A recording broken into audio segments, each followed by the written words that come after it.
Chapter 51, Chapter 050 End and a New Beginning. Chapter 050. You are trying to get a team together and you want me to be a part of it. 2 questions, why do you need such a team and why me? Alex asked after glancing through the document. He already knew the answer of the first question, but he asked it to not seem suspicious. His second question was what he truly wanted to know. The world is pretty big, kid. And there are some things that the military or even S.H.I.E.L.D. can't fight off. That's why we need strong individuals like you, who can come together to defeat enemies we never thought were possible. So, kind of like a task force. Bigger than that. What about my second question? Fury took a while, contemplating his words before he opened his mouth. Your powers are extraordinary. Something we have not seen before, and they seem to be growing. Moreover, your heart's at the right place. Something that is rare, and you are getting too big too fast. What do you mean? Your fights in Hell's Kitchen, Harlem, and now Stark Expo. All these are happening too fast, and many people have been attracted by you, your powers. Do you think they will leave you alone? Fury's words made Alex think. He knew that his powers would attract trouble sooner or later. Organizations like Hydra, 10 Rings, or even something like the Hand, they would all covet his powers. Just S.H.I.E.L.D. has found him earlier than the others. So, either I join you or wait till some other secret organization sneaks into my room. He raised an eyebrow as he asked. Trust me, you won't find something better than S.H.I.E.L.D. The others won't give you a choice, kid. A silence took place after that as Alex contemplated his choice and Fury waited for his answer. To be honest, he didn't have much of a choice. Fury was right, and although he was a paranoid spy, he was on the right side and Alex would need his help in the future. But he also knew Fury wanted more than just making him a part of the Avengers. I will agree with this Avengers offer, but what more do you want? You are not just here for the Avengers Initiative, right? Avengers Initiative is my main reason to be here, but... He stopped his words, looking up at him. I also want to offer you something more. Be my agent. A spy? Alex asked, getting an idea what Fury was after. Unlike someone like Tony Stark, who will never work under someone, or Bruce Banner, who doesn't like to get involved with stuff that can make him go green, Alex was different. He was still a teenager, and it was not hard to guess for Fury that he has a sense of responsibility to make a difference in society. In short, he was a perfect rookie to recruit. More like an agent. Working for the government. Working for me. I can give you state-of-art technology, train you and make you way better than you can get on your own. You do a good job for a rookie, but you can become way better. Fury said, and Alex thought about it for a while before shaking his head. I will not take that offer. Reason? I still want to have time for my family. Moreover, I'm a teenager and I want to be like that for a while. Just like to protect my city currently.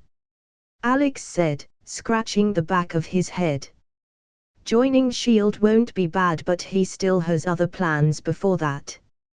He wanted to only think about it after the events of the Avengers. Especially with S.H.I.E.L.D. being Hydra. I understand. Just know my offer stands. Sure. My agents will contact you when we need you. Be prepared then. We will protect you from other people trying to get to you till then, including Stark. So, he is really trying to get to me? Alex asked, and Fury nodded his head, thinking of his previous talks with Tony. He was curious, especially about you. He tried to search for you, but we stopped him. Although Stark's a genius, he still needs to show improvement in his personality for us to consider him. That's nice. Hope he improves. Alex said. So, can I at least get you to stop monitoring me? I'm pretty sure my house is already bugged. He took a look at his house, unsure of where the spying devices would be hidden. He knew Fury would have bugged his house in order to get more information about him. The monitoring and bugging is for you and your family's protection. I will opt out of Avengers initiative if you don't. Look, I can understand you monitoring me, but keep my family out of it. Alex said, a little forcibly this time. He wasn't going to just sit and let Fury monitor his every activity. Okay, I promise to remove the bugs. As for the monitoring, I will keep it to the minimum. Just a precautionary measure. Fury thought a bit before saying. Deal. I hope you are not the guy to back out of promises. Don't worry, in my line of work, we don't go back on words. At least with allies. Alex smiled and they shook hands before Fury left. Not by the window but by the front door. Apparently to talk to him peacefully, he has drugged his mom to sleep for a few hours. He didn't like it at all and was angry, but that's just how the spies work. At least Fury did. Alex was sure it was a way for Fury to show what he can do. From monitoring him to drugging his mom without anyone knowing. It was a way to exert his power. I understand why Nick Fury was always shown as a douche bag in those Chinese fanfics now. He thought as he wondered about his future. Things were getting bigger with him being a part of Avengers initiative now. Asterisk asterisk asterisk. By the way, this is officially the end of Volume 1. Thanks for sticking by till now. Up to 15 advanced chapters are available on Patreon if you don't want to wait for the next update. https://www.patreon.com/extra26. Editor, Sivan and Leo. Comment. 47 comments. Vote. Chapter 52, Chapter 051 Stark Tower. Chapter 051. On Sunday, Alex was finally ending a weekend that included fighting drones, the appearance of Spider-Man and a visit by Nick Fury, the director of S.H.I.E.L.D. Many other things also happened aside from that.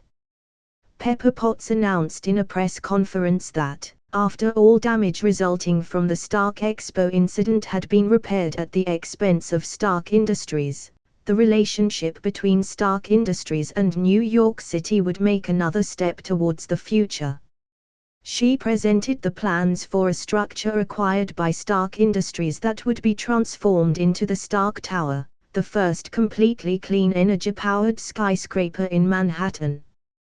This was taken positively by the media, and although there was mixed reaction from the public, Iron Man's popularity made up for it.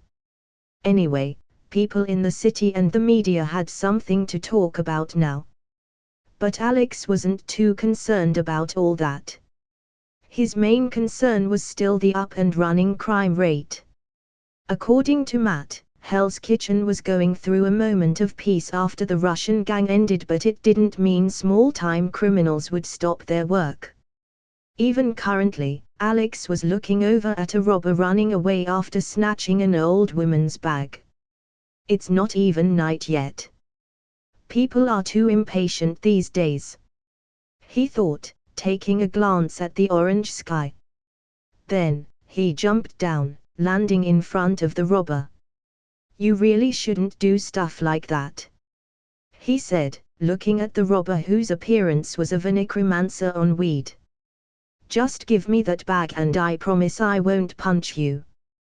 Go away. Or I will kill you, the man said, taking out a knife.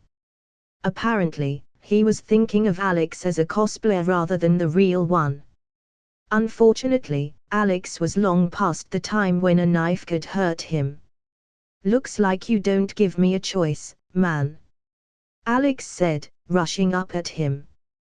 The robber swung the knife in an inexperienced motion which Alex easily dodged before punching him to the ground.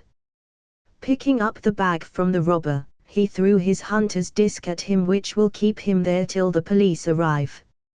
As he finished his job, Alex saw many people around him were already clicking photos and clapping for him. Some were even asking for autographs. Do superheroes really have to deal with this?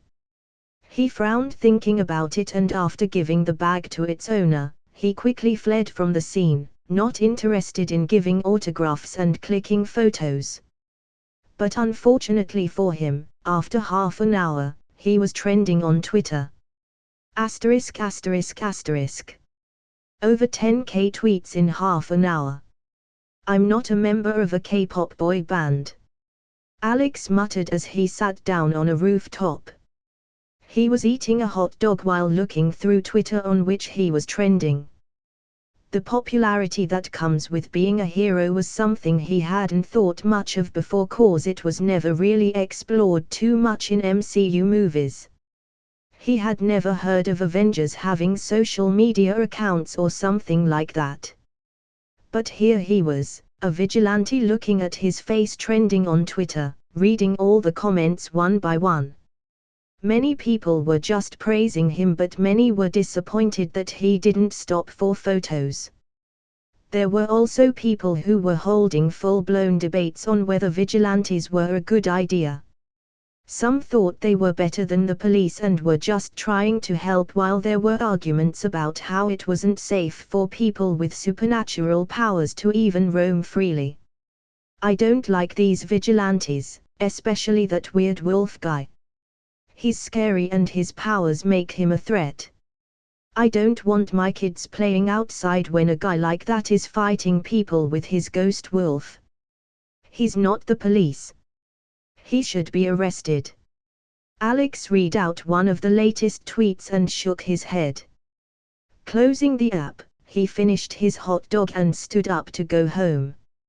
It was already past 6 and he had promised his mother that he would help her out in cooking. But at that moment, he suddenly heard a shout. "Please leave me. I don't have any more money. Help." He sighed for a second before running towards the voice. After jumping through 2 buildings, he saw 3 ruffians beating up a teenager in an alley. He was going to jump at them and deal with it quickly, but before he could do that, a web struck one of the guy's hands when he was about to land another punch. Glancing up, Alex saw Peter in the same red mask he had worn in the expo. Just there was a Spidey symbol on his shirt. This will be interesting, he thought as Peter jumped down, swinging his fist into a ruffian's chest. Then using his webs to glue another one on the wall. The last one tried to fight him with a knife, but he was easily subdued as Peter twisted his hand and kicked him, slamming him down on the wall. Webbing all of them on the wall, he picked up the teenager from the ground. He's getting better at his job really quickly. Seeing Peter made Alex remember his first night as a hero.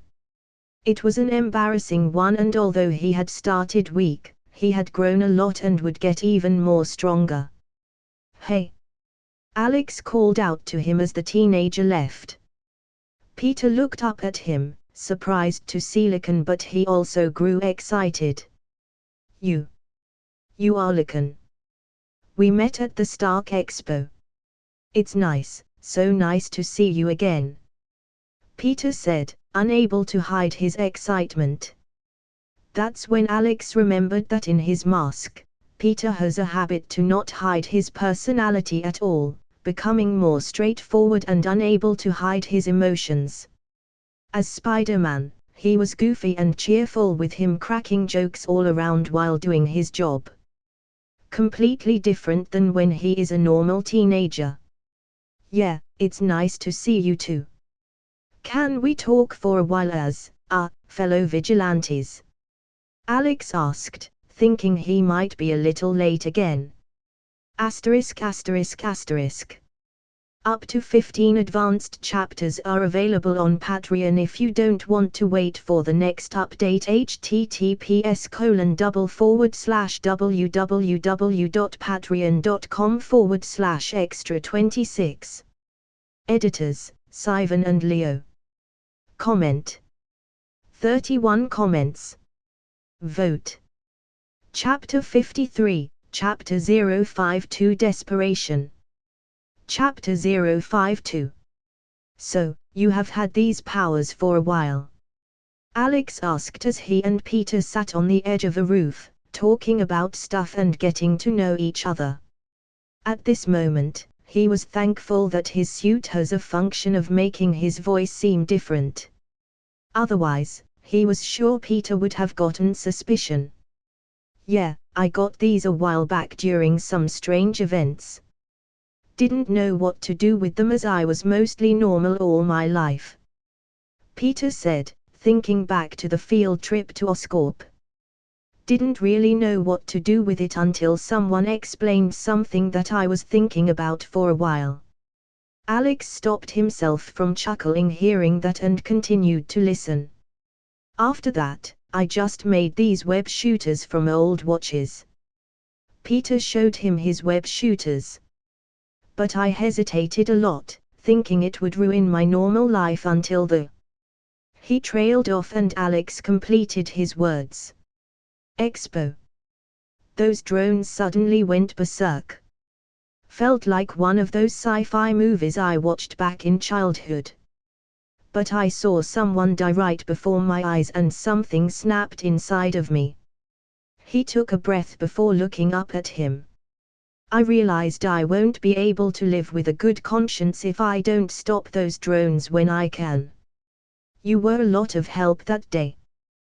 Thanks. What about you? He asked, curious about how one of the most famous vigilantes in New York came to existence. Just a lot of crazy stuff. I don't even know how to explain. Alex sighed, unsure if someone will even believe his transmigration story. I can understand that.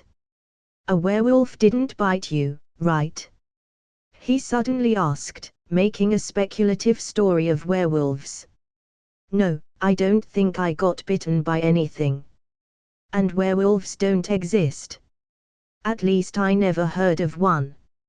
Are you watching too many teen fantasy movies? No, I am not. Peter shook his head and Alex just sighed. Yeah. Well, I need to go now. Have to get somewhere. Alex said, checking up the time in his system. He was seriously running late now and although talking to Peter or rather Spider-Man was nice, he didn't want to get his mother's wrath upon him. Oh, okay. Peter said as he stood up. Then, is there a way I can contact you or something? Or like, do you have any advice for me? Alex smiled at him and took out one of the comm links he had bought from his system. They were the best devices for contacting each other without someone spying on their conversation. Peter yelped and took a step back in surprise as Alex took the comm link out of nowhere. Think of it as magic. Here, take it. He threw the earbud-looking device to Peter. Just double tap it and it will connect to me. Not always. Just when you need my help in something big. Like dealing with a lizard monster. He thought but didn't say it out loud. Peter examined the comm link as he nodded his head. Okay, you can contact me too if you ever need help. He said, then hesitated a bit before saying. If you want to. I'm pretty sure you can handle most things yourself, Mr. Licken. Drop the Mr. And I will contact you if I need help. By the way, how about getting a better costume? He looked down at his attire which was nowhere near Spider-Man's iconic look. I have been thinking about it actually. Do you think a spandex would be nice? If it's not too tight, I guess. Alex chuckled as he said that. Asterisk asterisk asterisk. At the same time, Dr. Connors was talking with his colleague Dr. Rajit Ratha, an Indian origin scientist and someone he had worked with for a long time. What do you mean the results were disappointing? Dr. Ratha asked, clearly displeased with Connors. His research had been stuck for years and their time was ending. It means what it means. Dead end. It's the decay rate algorithm. It's hard to get it right, but I'm getting there. I got an assistant and I'm pretty sure. I don't care. Norman Osborn's illness is getting worse. He's been missing his meetings and getting angrier. We both are gonna lose our necks soon. Dr. Ratha cut him off and slammed his desk. He had just come back from a meeting with Norman Osborn and he wasn't joking when he said that they will lose their necks. He knew very well what Osborn was capable of. I know the project has been delayed too long, but I'm finally close to something. Dr. Connors insisted. Do it fast. Norman has been taking out his anger on his son these days, but it won't be long before it will be us. Dr. Ratha frowned, thinking about the billionaire that had started Oscorp with a dream to achieve scientific breakthroughs but had fallen into greed and was now using science to achieve his selfish desires. I know, Ratha. This project is equally important for me. Dr. Connors glanced at his arm. This project was all about healing things never thought possible. He wanted to use cross-species genetics to change the lives of millions, including his, until everything stopped. But now, his project was finally back on track, thanks to Peter. Look, I know you are trying your best. But I have heard the word disappointing enough. I'm sick of it. Dr. Ratha frowned, shaking his head. Get me results in 2 weeks. That's the most I can get Osborn to wait. Dr. Connors looked at him for a while before nodding his head. Okay, I understand. Good. I hope when I come back next time, you have something to show to me. He said and strode away, not wanting to waste more of his time in Connors' lab. Dr. Connors sighed as he picked up a paper containing some numbers as he started to work again. There was not enough time and he was getting more desperate. Asterisk asterisk asterisk. Up to 15 advanced chapters are available on Patreon if you don't want to wait for the next update. https://www.patreon.com/extra26. Editors, Sivan and Leo. Comment. 29 comments. Vote. Chapter 54, Chapter 053 Symbol. Chapter 053. In an abandoned building, an old man climbed up the stairs, grumbling inwardly as he stepped onto the 4th floor. The floor where they all had decided to meet. His name was Leland Ulsley, a financier for rich people and someone who had worked his life hiding rich people's money overseas. Why can't they just have a meeting at a nice resort or something? All of them have enough to afford one. He muttered, annoyed at climbing the stairs at his age.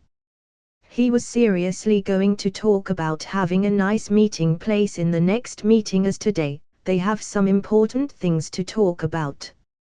The old man slowly looked at the people already gathered there as he turned around a corner. 2 Asian people were standing there. 1 Chinese old woman and a Japanese guy. Although it was always hard for him to tell them apart. Asians, so hard to tell apart. He thought as he walked closer to them. Normally, there would be 2 crazy Russians who would gather here too, but they were already dead and he had been hearing quite a lot about it these days. Hey, how are you two? He greeted them as he stood beside them. After getting no response from them, he shook his head.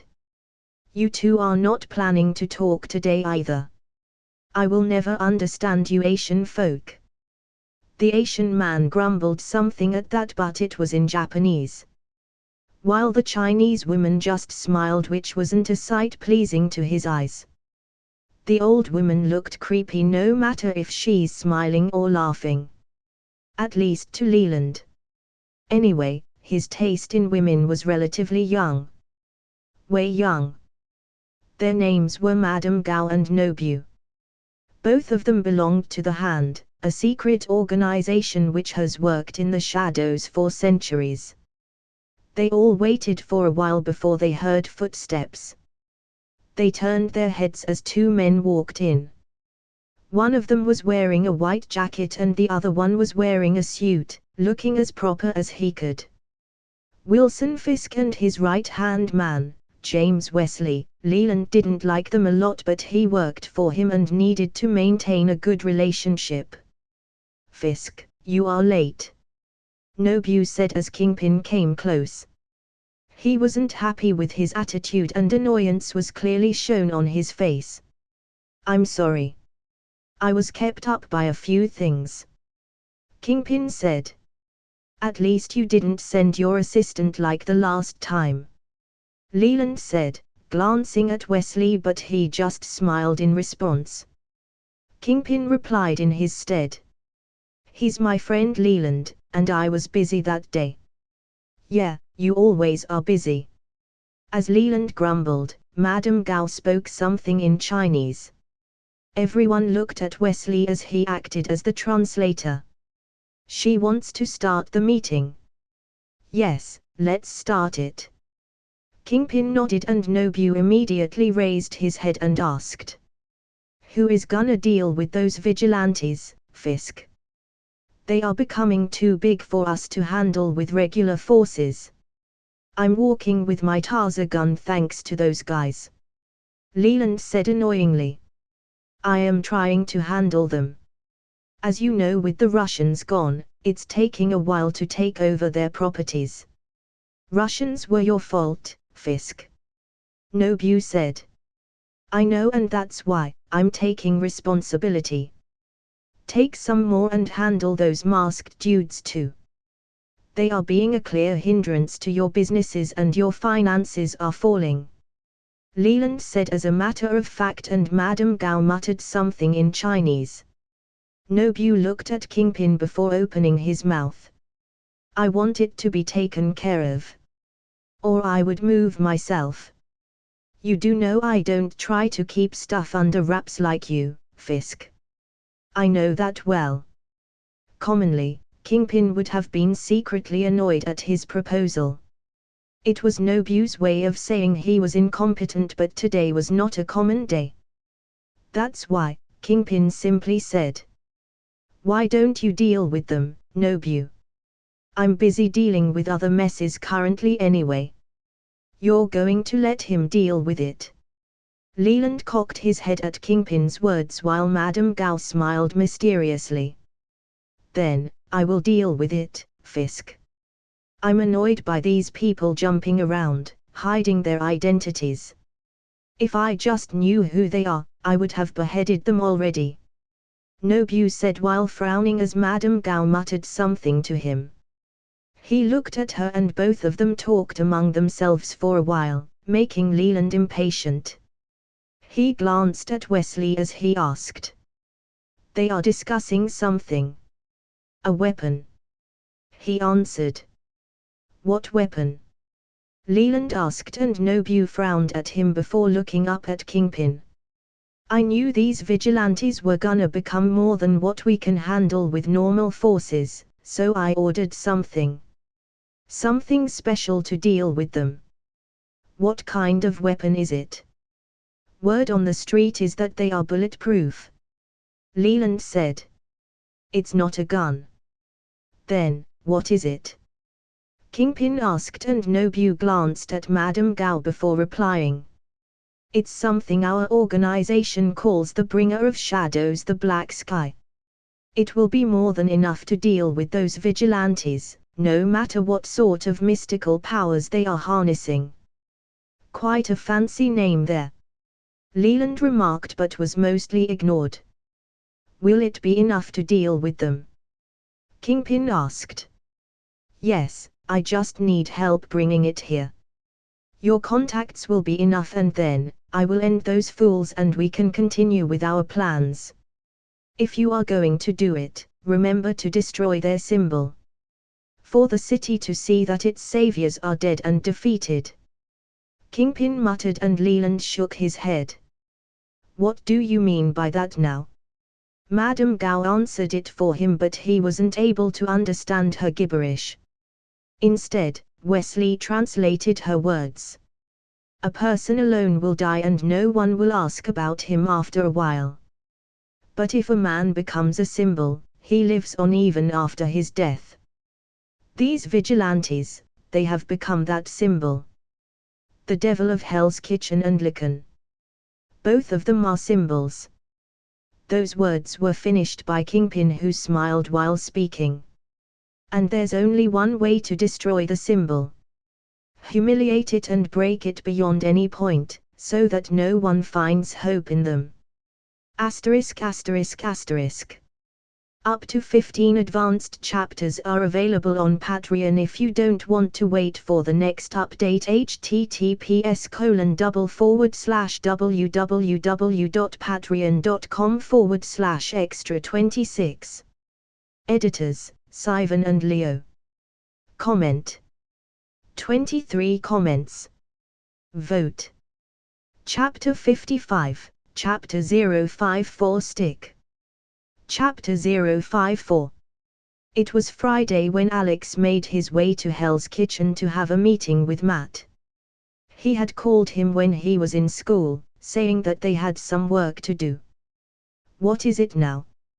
He wondered what it was that they have to deal with now as he walked through the streets. Since the expo, they had not contacted each other much. Matt was busy in his life as a lawyer and Alex was just patrolling around the city at night, catching small criminals.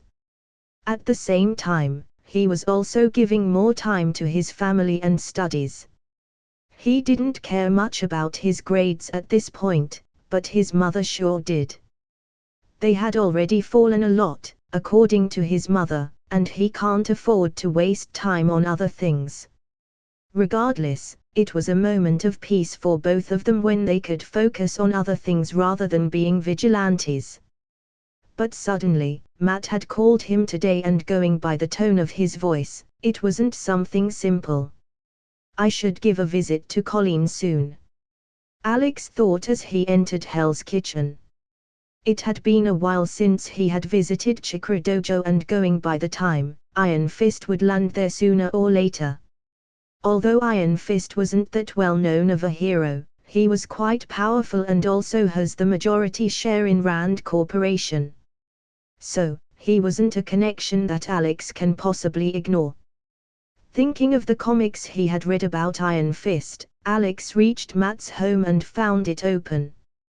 Without thinking too much about it, he walked in and found Daredevil sitting there, reading through some documents written in Braille. Hey, Matt.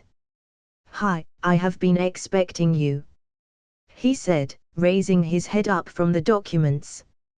Yeah, the door was open. Anyway, what's the deal now? I thought we were on a break. Alex stopped his words as he sensed something weird. Everything around him gave him a strange feeling. Matt, his house and his attitude. Bullet time. He activated bullet time as he sensed a ripple in the air behind him. As his perception of time slowed down, he turned around and stopped a katana in midair, a thin streak of blood rolling down his hand to the ground due to the sharpness of the blade. What the fuck? He cursed as he looked at the man who had just tried to slash him down in half. He was old, really old, and aside from the katana in his hand, his most notable feature was his eyes, which were blind. Just like Matt. Okay, this kid is good. He will at least not be a hindrance if he can stop my blade," the old man said, lowering his blade and looking up at Matt. The blind lawyer frowned as Alex stared at him with a face that demanded answers. "What's going on here, Matt? And who is this old man who just tried to cut me in half?" Alex wasn't happy with being treated like this. Every time he entered Matt's house, someone was trying to attack him. "For your information, kid, I would have stopped that attack before it killed you," the old man said, picking up a beer can. "I don't want to kill my disciple's friend." "Disciple?" He raised an eyebrow at that, and with another frown, Matt began to explain. "Alex, meet Stick, he trained me when I was a kid." "Okay." Alex's words trailed off as he gave another look at Stick. "So, why did he try to attack me as soon as I entered your apartment?"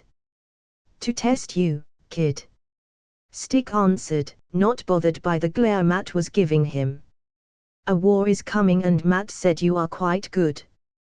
I need warriors and you pass the initial test." Alex stood there confused hearing that and frowned, thinking his life was just getting weirder. Asterisk asterisk asterisk. "So, what is this war you are talking about?" Alex asked after they had all sat down across a table. Stick was now on his third can of beer and Matt still had a complicated expression on his face. "The war I've been preparing Matty for since childhood," Stick replied. "You never told me who we were fighting against," Matt said, in a displeased tone. "You were always quite secretive about it." "I had to. You weren't ready. Now I am." Matt scoffed and Alex noted that his relationship with his master didn't seem to be nice. "You will never be unless you can throw away your soft side. Your friend here is the same as you." Stick shook his head and then looked at Alex. "What do you mean?" Alex asked. "You and Matt. Both of you aren't willing to kill. I don't care about your principles, but what we are going to fight against isn't something that allows you to be lenient. In a war, people die and you have to kill. Or you will be the next one to die." At those words, Matt picked up a can of beer and gulped it down, looking like he had enough of Stick. While Alex gave his words a little thought. Stick was brutal in his words but really practical. Though Alex's focus was not on that. He instead asked, "Why do you think I will help you in this war?" Since they had met, Stick seemed to have already decided that Alex was going to participate in the war he was talking about. Alex certainly didn't like his commanding tone. "'Cause if you don't, they are gonna tear the whole city down. You can deal with monsters and drones but you won't be able to deal with them if they succeed. Even if you kill them, they will just come back. Like freaking zombies." "Who?" Matt asked, raising an eyebrow. Stick looked at both of them before taking a breath. Then, he answered. "The Hand and their weapon, the Black Sky." Asterisk asterisk asterisk.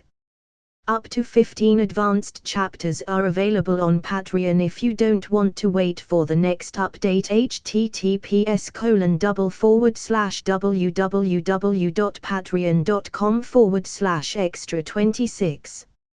Editors, Sivan and Leo. Comment.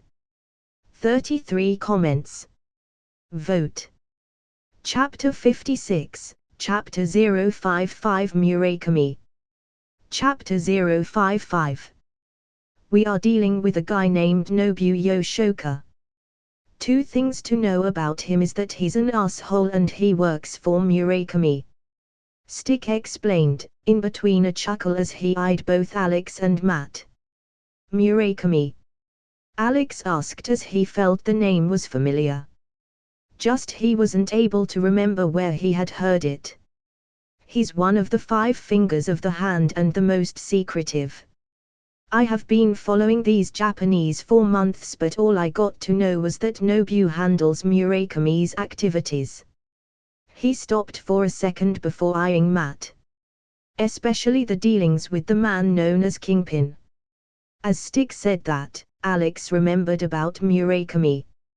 He handled the Japanese faction of the Hand and was known for controlling things from the shadows.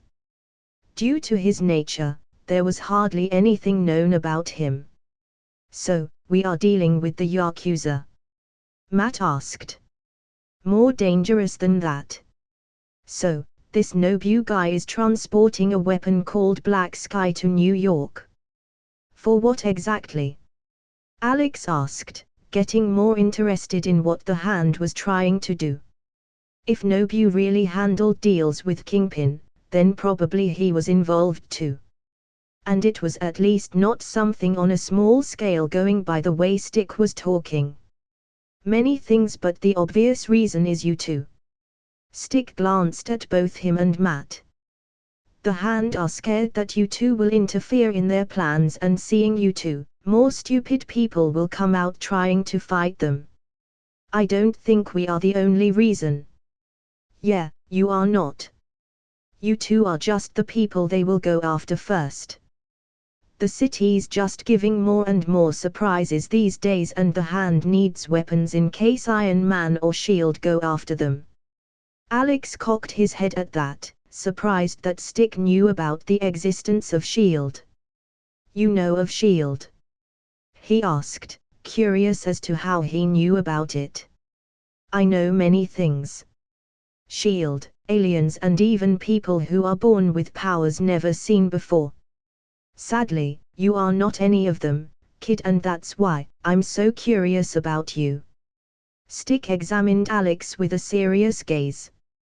For a second, he thought Stick was gonna attack him, but Matt interjected before that as he began to ask. Let's get back to the topic. What is this Black Sky? Alex was also curious about it. He had heard a lot about how Black Sky was really dangerous, but he had no clue what it was. Maybe a gun? No, the Hand was more of an ancient organization. It was probably some kind of weird sword.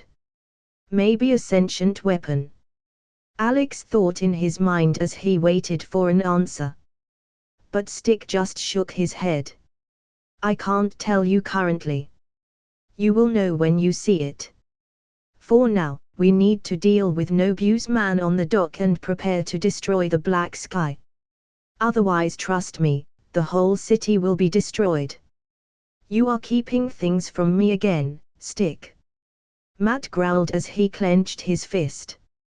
Sigh, Matty, we can deal with our personal problems later. For now, help me deal with Nobu and Black Sky.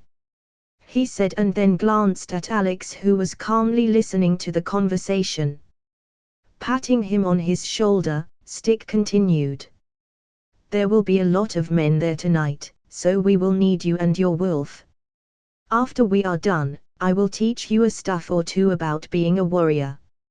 Alex was just about to reply to his offer when Matt slammed the table. Leave him, Stick. I'm just teaching this kid here, so he doesn't die in the future. I taught you, remember? Yeah, and then you left me. It was for the better, Matty. You achieved a lot, but you have also gone a lot soft. Stick replied, shaking his head. As the two bantered, Alex just sighed and kept to himself. He didn't have any plans to get in between the two of them. He just hoped they wouldn't start fighting like this in the middle of a battle. Asterisk asterisk asterisk. It was midnight when Alex, Matt and Stick reached the dock. The wind was blowing hard and both Matt and Alex were in their costumes, looking down on the activities going on in the docks. You two really have a weird sense of fashion, he remarked, glancing at them. Need to hide my identity, Alex replied. In my days, warriors just used to kill everyone, so there are no witnesses left. Alex ignored that comment and looked towards the dock where Nobu and a lot of Japanese men were transporting a big container from a cargo ship. There was a Asano Robotics symbol on the container written in Japanese, and they slowly moved it through the air. He focused and saw that almost every one of the men were holding guns, and going by his gut feeling, they weren't weak. "How many are there?" Stick asked as he looked at Matt. Matt focused his hearing on all the heartbeats on the dock and tried to mark out each of them. Then, he opened his mouth. "I can hear 27 heartbeats. And one stronger, different one. That must be Nobu," Alex said, and Stick nodded his head. Then, he looked at the container they were moving, and Alex saw his ears twitch for a moment. He had no idea how a blind man could function so effortless. He had thought that Matt was the only one, but Stick proved him wrong. "That container holds the black sky. You two go and try to lower their numbers, but do it while being quiet."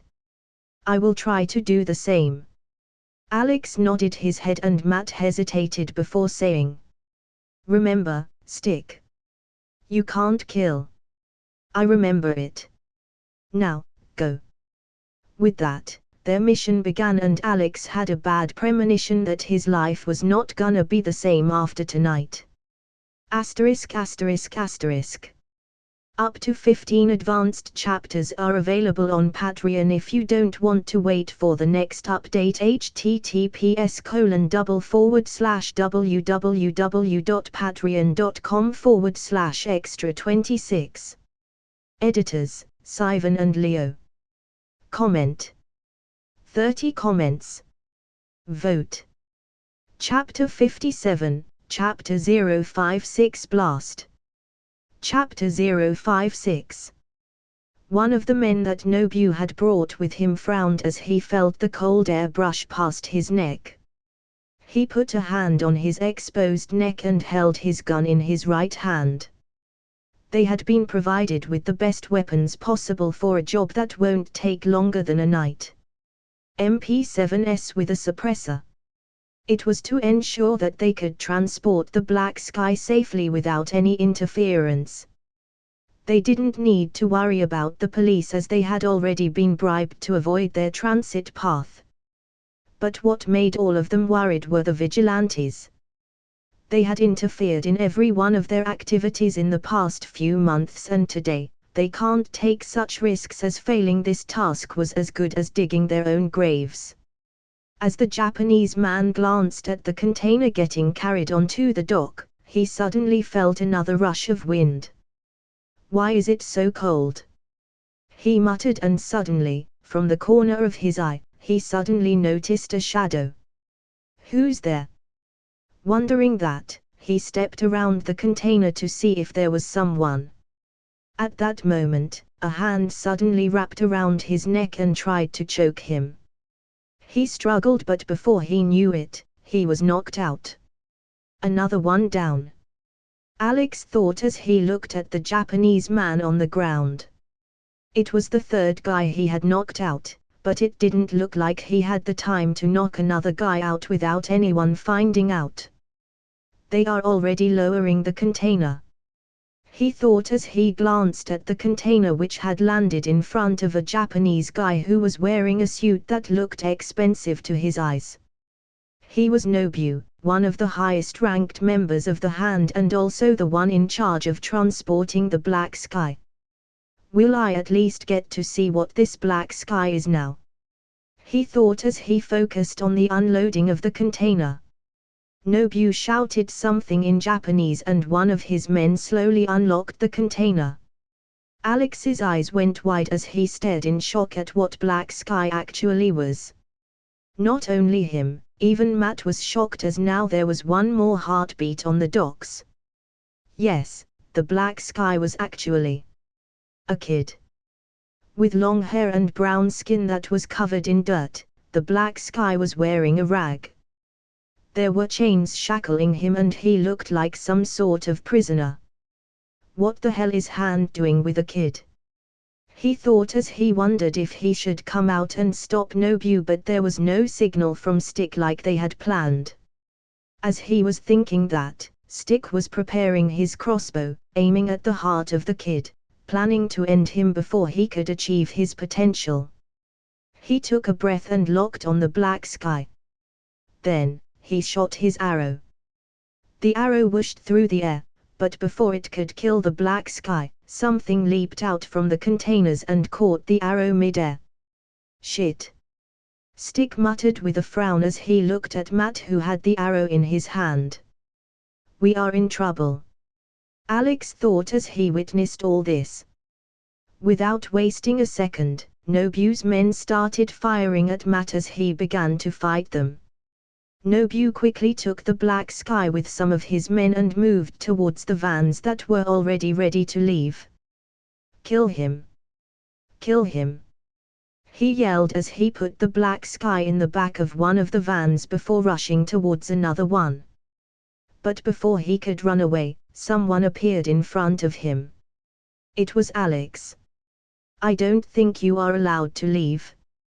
Party just started, you see. He muttered as he smirked at Nobu. Don't leave him alive. Nobu ordered 3 of his men as he began to run.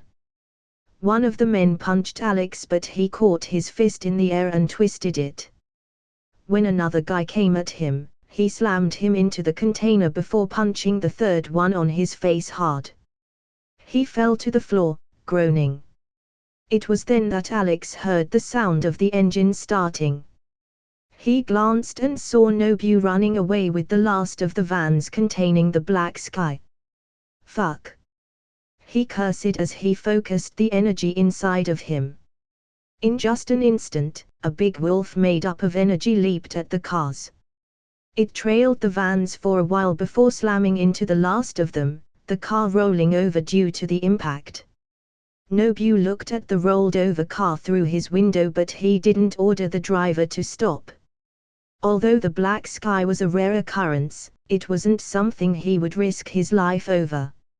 At least not with that big, mystical wolf standing there. As Nobu ran away, Alex came close to the car. He crouched and looked inside the van, but the Japanese men inside were already unconscious. At that moment, Stick landed next to him with his katana. You did good, kid. He looked at Alex before sensing his wolf standing beside him. Deciding to look into Alex's wolf later, he opened the back door of the van and took out the kid that was bleeding from his head. What are you trying to do? Alex asked, glancing at the katana in his hands. He had already seen Stick trying to kill the kid once, so he was on guard. Black sky or not, he would never condone killing a child. Finishing off my mission. You are not going to harm that kid. He's not a kid. He's a weapon. This thing will kill everyone if I don't kill him now. He said, still staring at the kid. You don't have any idea what you are talking about. Try anything and my wolf will rip you to shreds. Alex said as his wolf growled beside him, putting pressure on Stick. Look kid, trust me, you will thank me for it. While saying that, he gripped his katana hard, ready to slash down at him, but before he could do that, the kid in his grasp suddenly opened his eyes. Oh fuck! Stick gulped as he tried to swing his katana, but before he knew it, a force suddenly attacked him and Alex. His wolf wrapped itself around Alex and Stick's bodies, trying to protect them. A big blast of dark energy bloomed at the dock. Comment. 28 comments. Vote. Chapter 58, Chapter 057 Close Save. Chapter 057. When Alex woke up, there was a strange sense of dizziness pushing him down. Blankets were wrapping him, but he was feeling terrible. His body fell out of strength as he struggled to open his eyes. What happened to the black sky?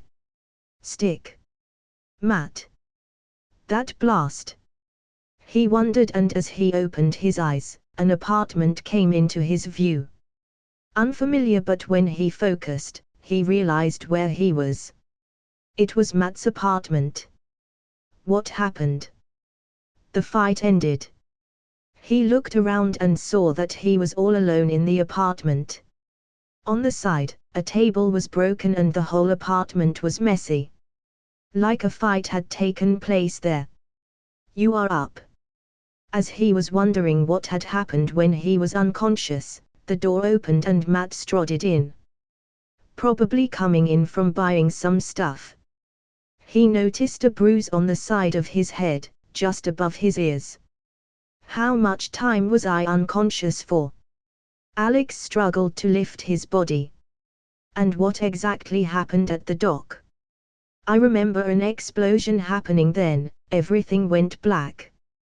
You were unconscious for a day and the fight ended. I dealt with the Yakuza and took you to my apartment before the police could arrive. That explosion was really big.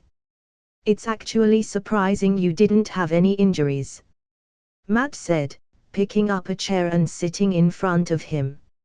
Hearing all that, memories came flooding in his mind. The images of the explosion resurfaced in his mind. That kid, the black sky, has released some sort of energy. The only thing he could remember was that it was incredibly dark. Evil. The energy had blasted before he knew it, and his wolf had covered both his and Stick's body to save them from the explosion. Otherwise they would have been dead. Wait. Where's Stick? He looked around the apartment thinking that, but there was no sight of Stick. He glanced at Matt and asked, "Matt, where's Stick? Is he okay?" A complicated expression surfaced on Matt's face when he heard that question. He hesitated a bit before opening his mouth. "Don't worry about him. He's okay and he already left." "Left?" "Yeah, your wolf saved him and you from the explosion. Stick woke up hours ago and left." He glanced at the broken table. "We had a bit of a confrontation." "Why did you two fight and you got that bruise because of the fight?" Alex asked, trying to guess what had happened when he was sleeping. "Yeah, well, Stick broke his promise and it angered me." "Promise? To not kill anyone? You mean?" Realization dawned upon Alex's face as he understood what Matt was saying.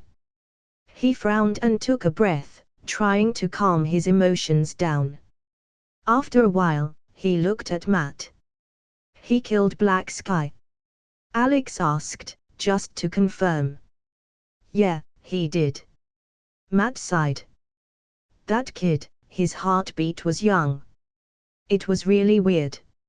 Not something I have heard before. But it was young. Haven't even reached puberty." Matt's words trailed off as a silence took place. Alex looked outside the window as he thought of the last grain of memories he had. The kid was dangerous. He could say that for sure. The energy that had burst out of him was not something normal people could deal with. He didn't know what the hand had done with him or what the kid actually was. The energy inside of him was incredibly evil and powerful. Still, he was a kid and now, he was dead. Not because of him, but Alex felt like he has a share of responsibility in it. Maybe, it was at that moment, he realized something. "I know, I can't save everyone, but this feeling inside of me." He struggled for a while trying to control his emotions. To distract himself, he brought out his system in front of him, wanting to see the condition of his wolf. "A huge explosion has hit your wolf. It has protected your body by using all his strength. To rejuvenate, it has entered hibernation for 2 days. Your wolf's proficiency has increased. Your wolf's proficiency has increased. Alex was a little surprised to see his wolf entering a hibernation period to recover as it has happened for the first time. But just that told him about how lethal the explosion actually was. Shrugging it from his view, he looked at his stats. _____. Alex Crown. Current HP, Hero Points 2788. Stats. Strength, 42. 646, plus 10. Vitality, 46. 235, plus 10. Speed, 48. 789, plus 10. Stamina, 47. 134, plus 10. Perception, 41. 457, plus 10. Intelligence, 12. 577, plus 10. _____. He has gotten around 300 HP after the dog fight. His stats on the other hand were more or less the same. After he has taken the advancement serum, his stats have grown rapidly. But the serum was not constant. Because of that, some of his stats have grown more than the others, but as they were all in the 40s, he didn't care too much about it. Just his intelligence was lacking. It wasn't like he hadn't thought of searching for an item that can increase his intelligence. With more intelligence, he can function way better. Kinda like Stearns, who has gotten his brain to mutate after coming in contact with Abomination's blood. But those items were too expensive for him. Moreover, the side effects on the less expensive items wasn't something he can risk. In most cases, there was over 50% chance of him losing his life. To Alex, it wasn't worth it. As he looked at his stats, he suddenly saw the time and date that was displayed on the side. Looking at the time, Alex suddenly remembered the face of his mother. Crap. I was out all night. He thought and turned to Matt, who had already started making coffee. Matt, did someone call on my phone last night? Yeah. There was a call from your mother. I thought of ignoring, but she was calling a lot. I told her I'm your friend and you are staying at my house today. Oh, okay. Alex said, getting out of the blankets. He quickly picked up his jacket and headed towards the door. Sorry, Matt. I need to go home. Don't you want coffee? Another time. He shouted and ran towards his home. ******. Up to 15 advanced chapters are available on Patreon if you don't want to wait for the next update. https://www.patreon.com/extra26. Editors, Sivan and Leo. Comment. 24 comments. Vote. Chapter 59, Chapter 058, The Lizard. Chapter 058. At the same time, Alex was getting grounded. Dr. Connors was grinning like an idiot while talking to Dr. Rather about his experiment, which has finally bore fruit after all these years. He had finally perfected cross-species genetics, and now, no one can call him an idiot to follow it for so long. He can change the world now. Cross-species genetics is finally working. I've used the lizard DNA to help Freddy, that rat over there, regrow his limb. It's a miracle. He said to Dr. Rather, who congratulated him on his achievement. No, it's hard work, determination and promise. Congratulations, Dr. Connors. Norman Osborn will be really happy. Yes, he will be. Dr. Connors nodded. It's a step closer to human trials. He said it in an excited tone, but Dr. Rather's expression changed after hearing it. He sighed and shook his head. He can't wait for every little step. Little? Dr. Connors stood confused. I mean, he doesn't have time to wait for every little step. You need to start it now. Dr. Arthur said, knowing fully well how impatient Norman Osborn was getting. He was missing stockholder meetings and by next week, he would be bedridden. According to the doctors, it was hard for him to live without any cure for too long. A year was the deadline. Norman wants to be a lab rat. Dr. Connors asked, a bewildered expression on his face. He didn't know how the serum would act on a human subject and if there was any danger. If Norman Osborn took it without any testing, it would be the same as being a lab rat. That's not what I'm saying. Dr. Arthur began, trying to explain. But he didn't know how his colleague would take his methods. What I'm saying is that you should begin human trials. What? No, I won't. Never. Dr. Connors waved his hands in rejection, a sour expression on his face. He knew Dr. Arthur was someone who didn't really care about stuff like morals. But there was no way he would do something like human trials without testing the serum enough. You can't be like that, Kurt. Norman Osborn is dying and we need to do this. Everyone dies, rage it. Dr. Connors shouted, having enough of Dr. Arthur. Even Norman Osborn will, one day. That day can't be now. Dr. Arthur sighed, picking up a chair and sitting down in front of his colleague. You don't understand the situation Oscorp is in. Explain to me the situation. Dr. Connors demanded. The company is falling apart. Stockholders want a new head and they are divided, fighting and scheming. They don't want Norman as the head, especially with his health falling. His son can take his place. He's an idiot. Dr. Arthur frowned. He can't do anything. If there's a change in position, all our projects will stop. Norman values our projects because he likes risks. Others won't. Dr. Connors paced around the room in worry and a lot of jumbled thoughts. He took out a bottle of water from the fridge and gulped it down. Then, he looked at Dr. Arthur. What are we going to tell to the people who will volunteer? No one's gonna volunteer for something like this. They might die.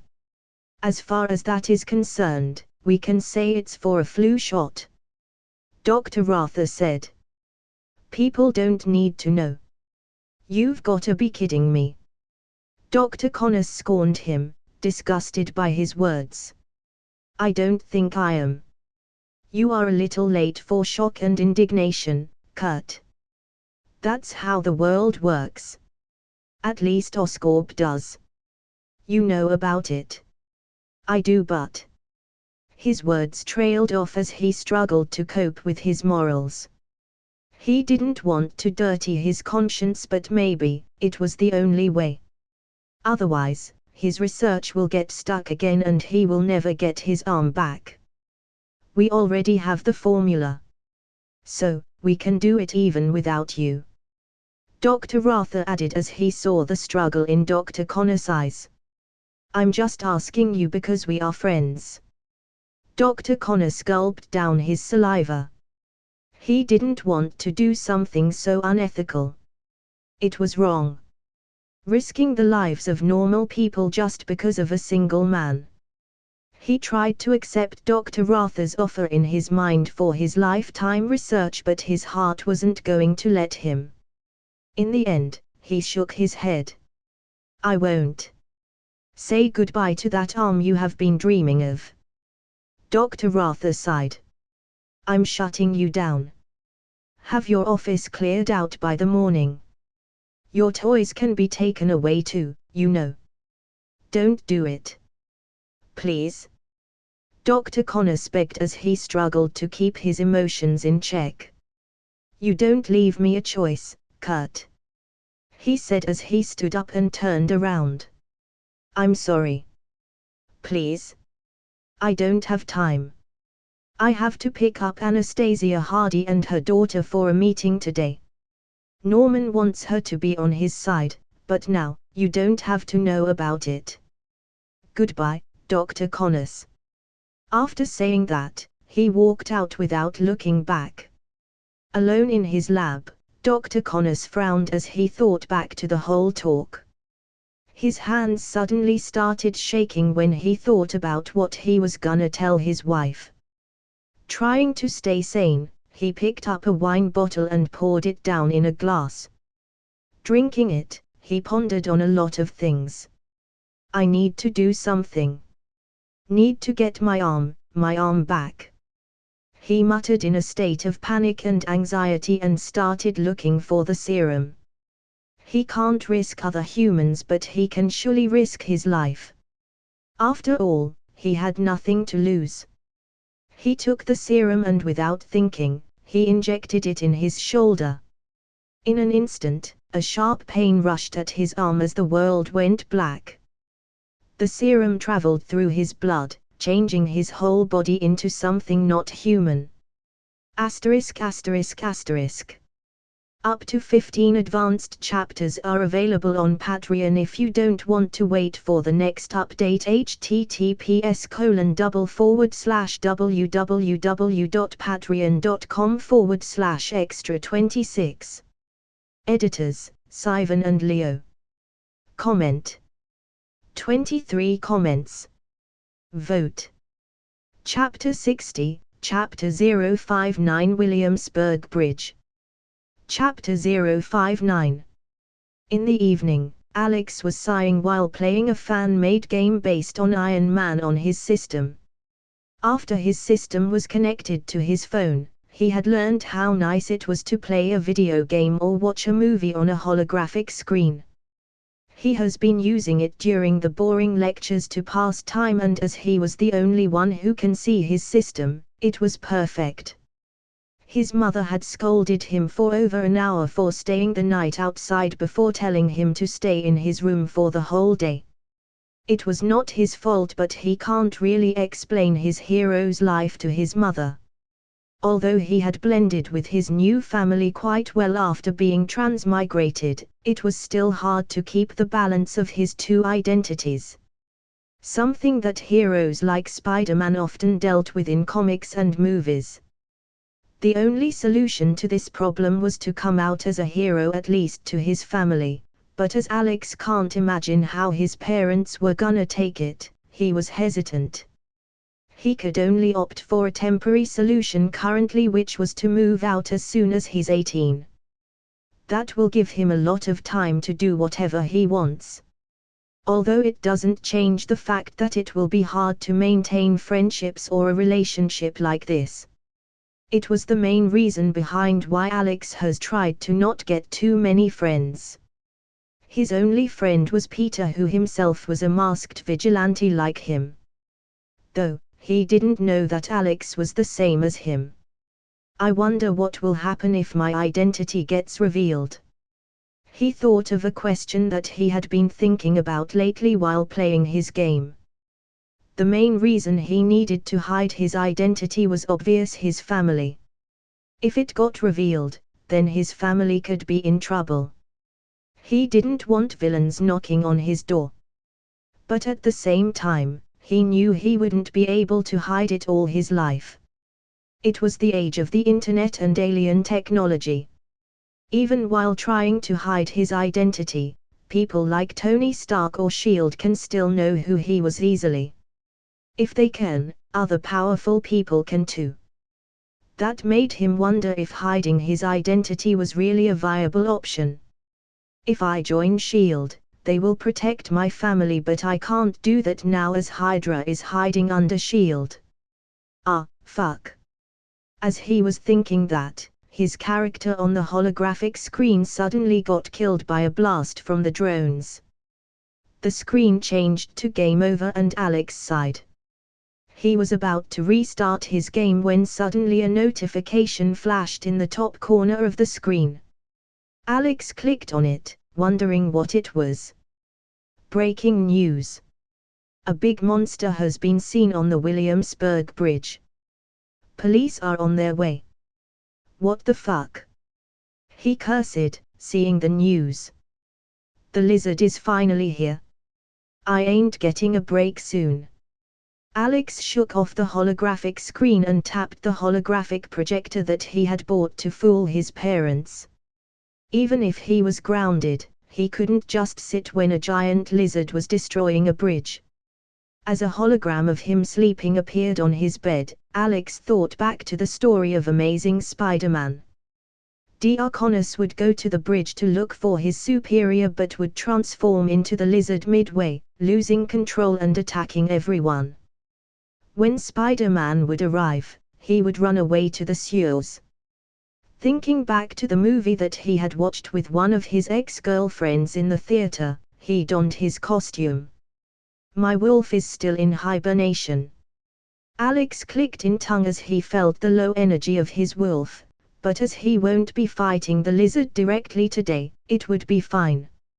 At that moment, his comm link rang and Peter's voice rang out.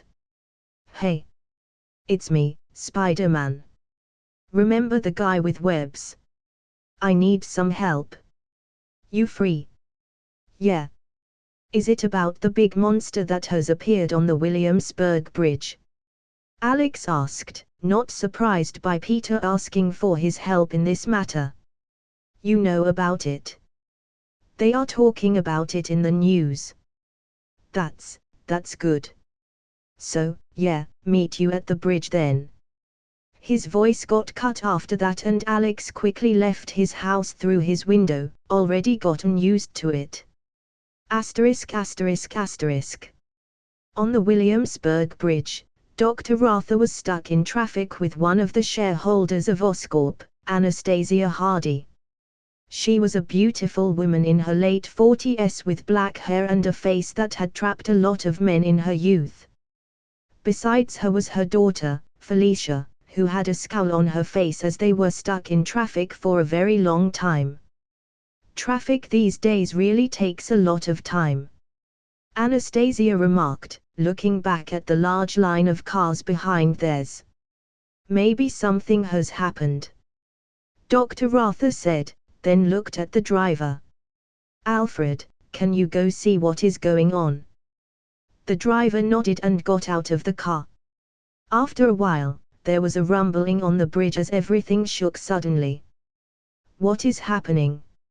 An earthquake? Anastasia Hardy asked, startled by the rumbling. I don't know. Dr. Rather said, and suddenly, his car was slammed into a corner by the other cars behind. He cursed, wondering what was going on. Mom, let's get out of here. Felicia said as she saw people leaving their cars and running away. For a second, she thought it was because of the earthquake, but she noticed fear in the eyes of the people running away. They were running away from something. Something dangerous. Something doesn't feel right. She thought, and suddenly, there was a screeching sound, like the cry of an animal. The car shook as something scratched against it. Suddenly, a part of the car was thrown away as Felicia came face to face with a reptile-like monster. *****.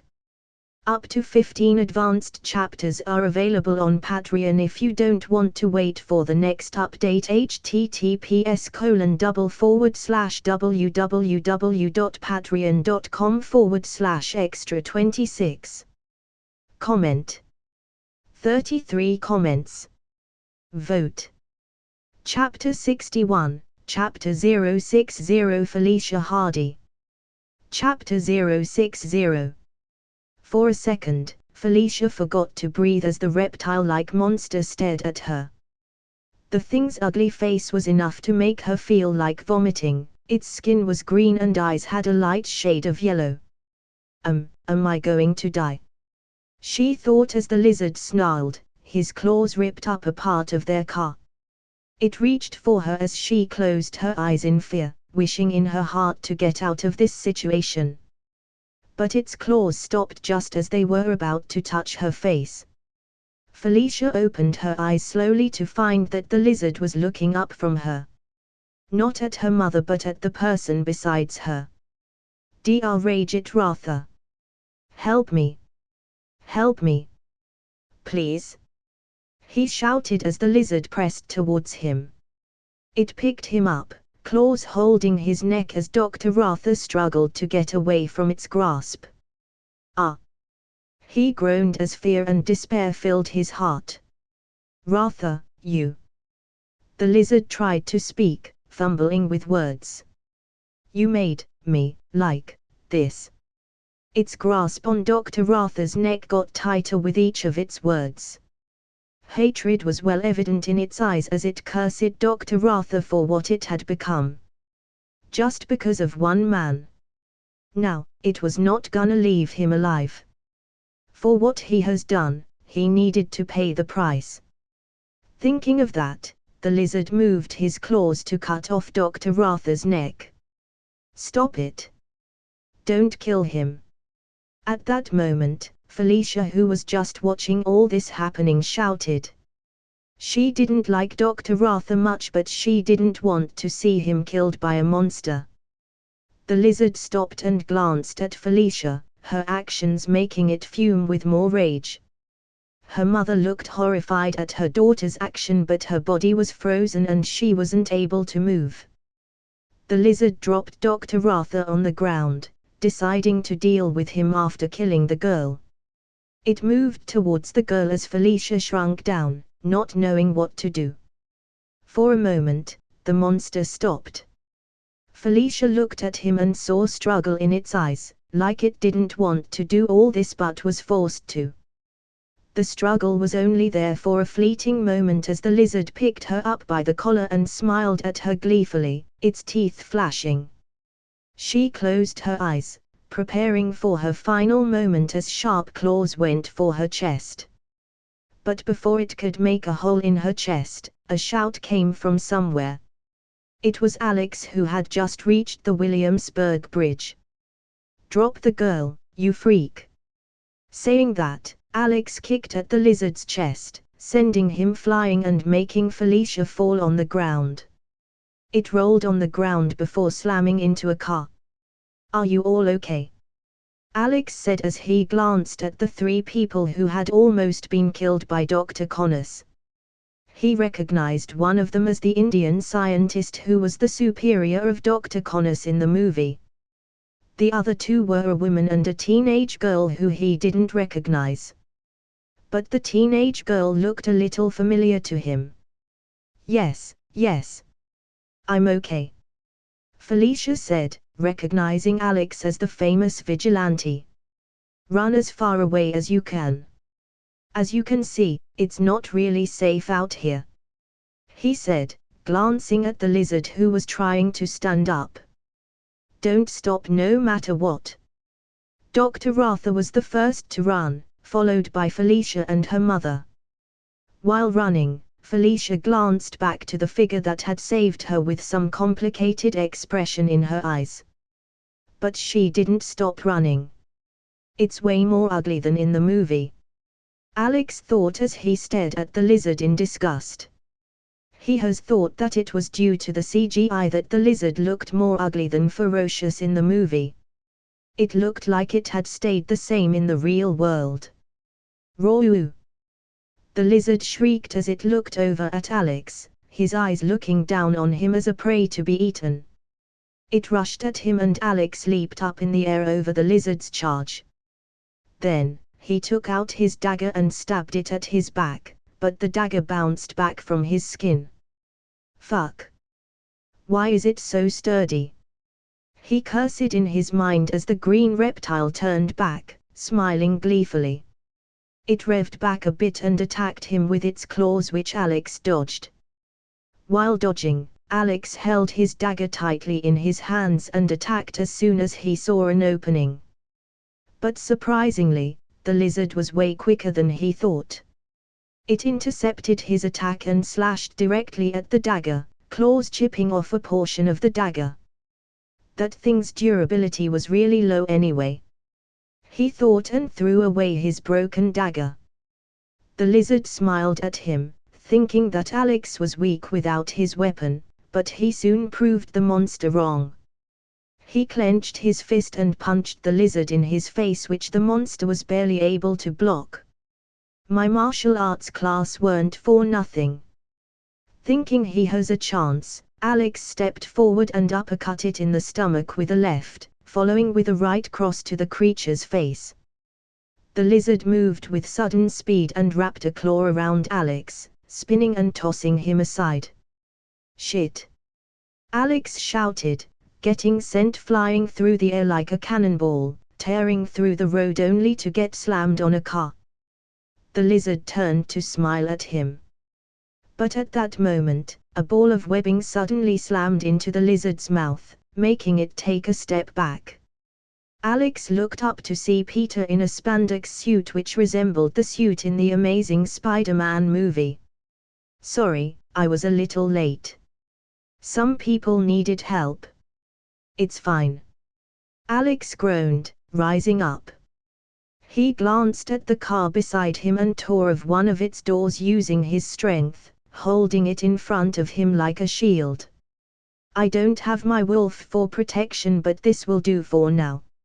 Asterisk asterisk asterisk.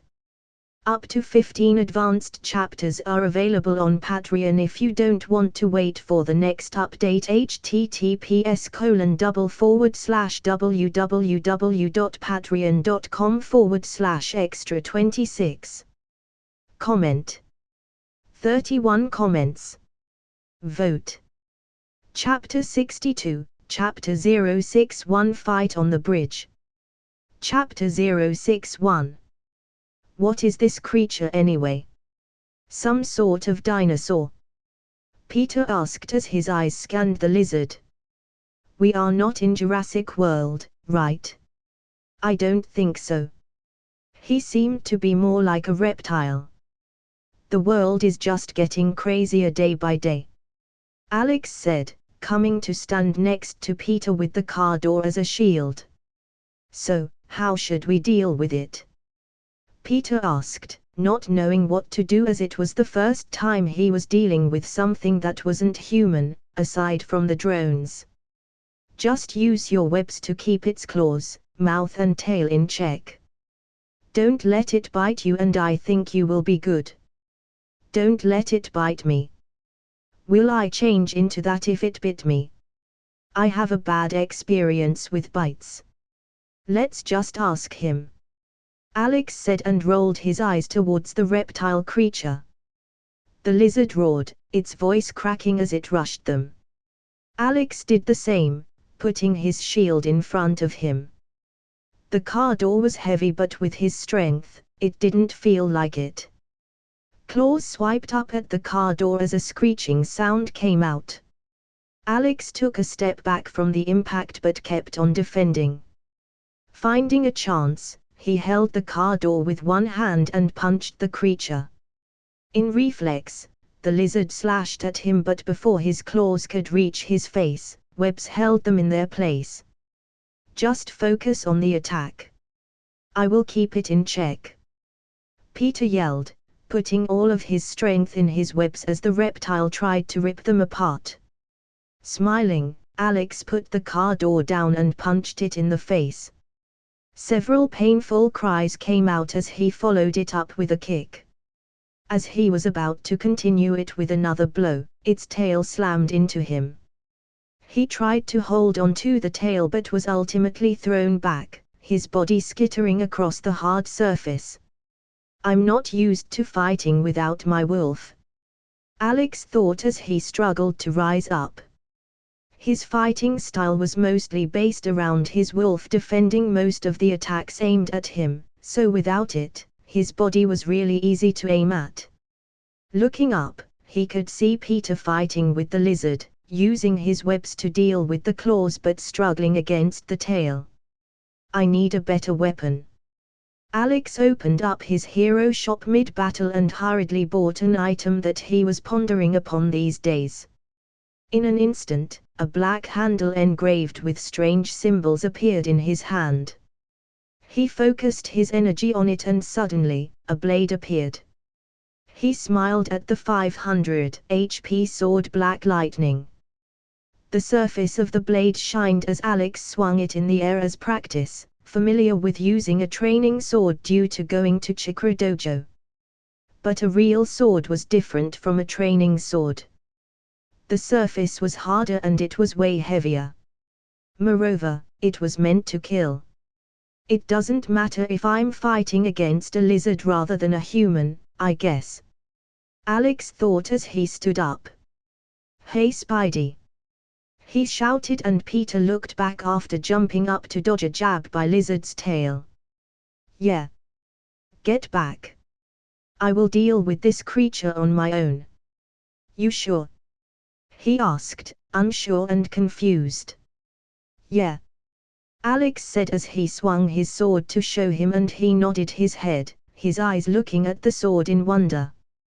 After getting Peter out of the way, Alex didn't waste time and directly rushed at the lizard. The creature grinned and ran towards him, wanting to make a hole in his chest. The lizard spun and slashed at him with blinding speed as Alex turned on his bullet time. Immediately, things started appearing really slow to him. His view of the world became completely different and the claws aiming for his chest seemed to be in slow motion. He dodged the attack by sidestepping, but to Peter's eyes, it looked like Alex had moved really fast to barely dodge the attack. Still trying to get an opening, he ducked under another blow from the lizard and slashed at its stomach with incredible speed, cutting a deep line into its green underbelly filled with scales. This time, the attack didn't bounce off and he was able to deal a fatal wound. In his bullet time, he was even able to see the wound healing, making him surprised, but he didn't focus on it much. Roar! The lizard snarled, enraged at the attack. It raised its fist up and swung it down at Alex like a hammer. He spun away from the blow and swung his sword into its arm. Before he could deal another blow, the tail came up. Alex jumped from a jab and activated the special skill that came with the sword. It's not named Black Lightning for nothing. He thought as Black Lightning appeared at the tip of the sword, slowly enveloping it till the handle. A loud crackling sound like lightning hitting the earth reverberated as Alex brought the sword down at the lizard's tail. The tail immediately got cut off. As the tail went flying in a spray of green blood that soaked his blade and the lizard's skin, the creature screamed. Alex's bullet time also ended then as he saw the lizard go into a rage. It spun around and threw the cars around it at Alex and Peter. Still screaming with pain, it took one last look at Alex and jumped off the bridge, not wishing to continue the fight. Should we follow him? Peter asked, coming next to him. I don't know. He probably ran to the sewers and I don't have night vision in my suit. Alex said, shaking his head. He decided to leave the lizard for later, especially when he already knew the storyline of the Amazing Spider-Man. Soon, the police arrived on the scene and Alex and Peter fled, not wanting to deal with more trouble. Asterisk asterisk asterisk. Up to 15 advanced chapters are available on Patreon if you don't want to wait for the next update. https://www.patreon.com/extra26. Comment. 31 comments. Vote. Chapter 63, Chapter 062 The Daily Bugle. Chapter 062. The next day, most of the papers in New York City reported about the lizard attack on Williamsburg Bridge. There were no clear photos for proof, so most of these articles were speculative at best. Most of the reporters had to do with what the witnesses told them. Some of the articles didn't go the more dramatic monster attack way and reported on how the problem was with the construction of the bridge and there was blatant corruption going on behind the scenes. but most still went on to report about how a giant reptile creature has appeared on the bridge and known vigilantes have dealt with it, protecting the city once again. One of the major changes that deviated from the original Amazing Spider-Man plotline was that the police didn't issue a warrant against Spider-Man this time. They did publish a report saying that they are paying close attention and will capture the lizard as soon as possible. Alex felt like the reason behind this was the public support of vigilantes. Though, he was sure that the case would be directed to S.H.I.E.L.D. sooner or later. In the Amazing Spider-Man universe, there was no S.H.I.E.L.D., so the police were in charge of handling most things. But with S.H.I.E.L.D. in charge, he was sure that one of their agents would be told to intervene sooner or later. It's better like this anyway. The police don't have the necessary training or equipment to battle with a giant lizard monster. Ah, here it is. Alex suddenly stopped his fingers that were scrolling through the web as he came across the article he was looking for. Spider-Man: A Cowardly Menace. He and the monster named the Lizard were responsible for the destruction behind the Williamsburg Bridge. The Daily Bugle.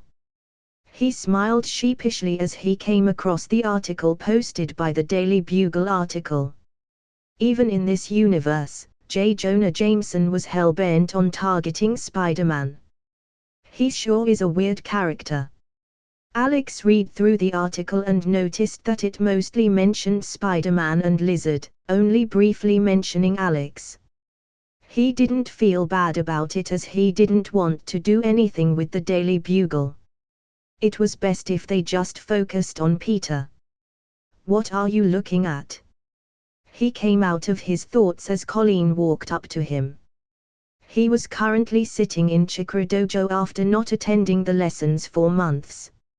Alex had called Colleen yesterday and requested a sword training lesson to learn the sword better in order to fight off against the lizard.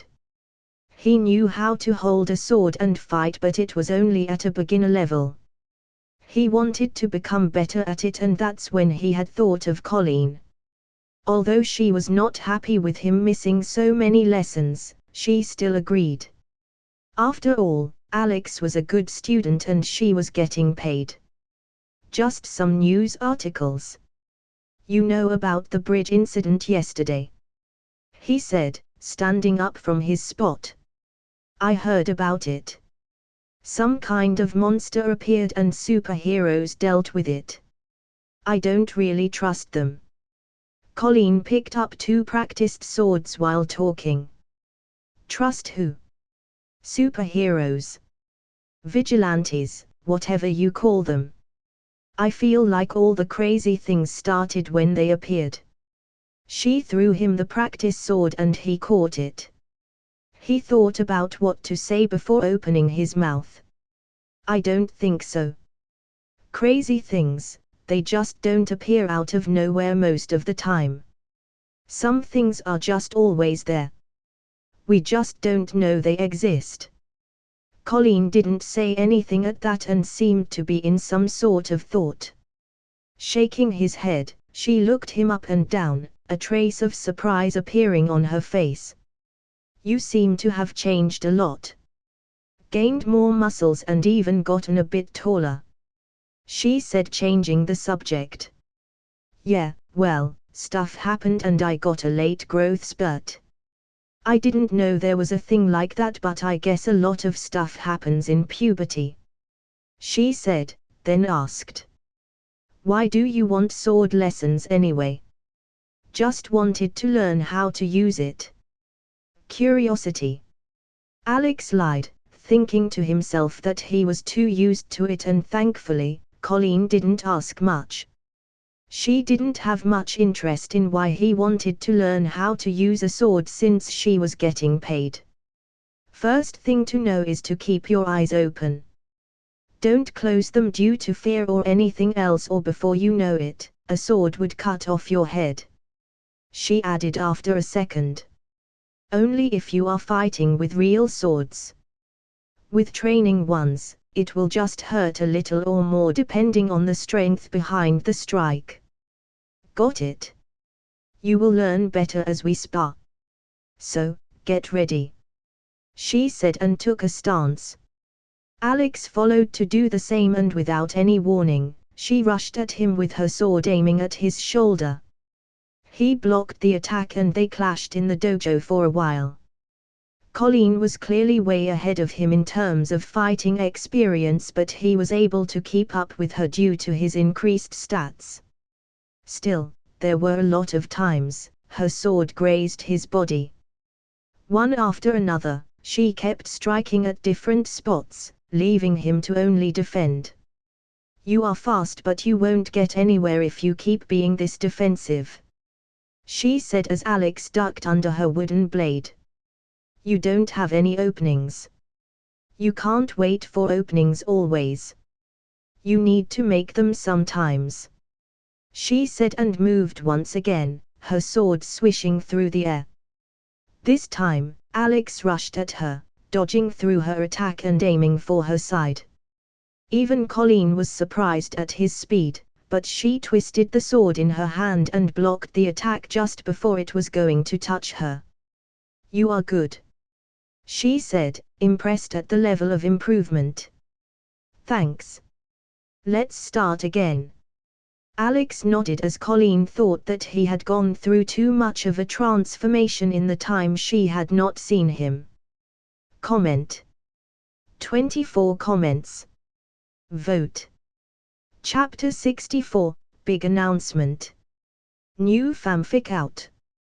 Title, My Hollywood System. Author, Dream 3. Synopsis. Will, an aspiring director and a college student, was busy dreaming about becoming a successful figure in Hollywood when he found himself on an alternate Earth. The world is almost the same, but wait, all the celebrities, brands, and even renowned works from his world are no more. Armed with the Hollywood system, Will Evans will rise to the very pinnacle of stardom. MCU and DC. I will create them. F.R.I.E.N.D.S and The Office. I will write them. Harry Potter and the Lord of the Rings. I will direct them. Please search and add this novel to your library. I am helping my friend in this one, and I guarantee that you will love this fanfic too. See the cover in this paragraph. Comment.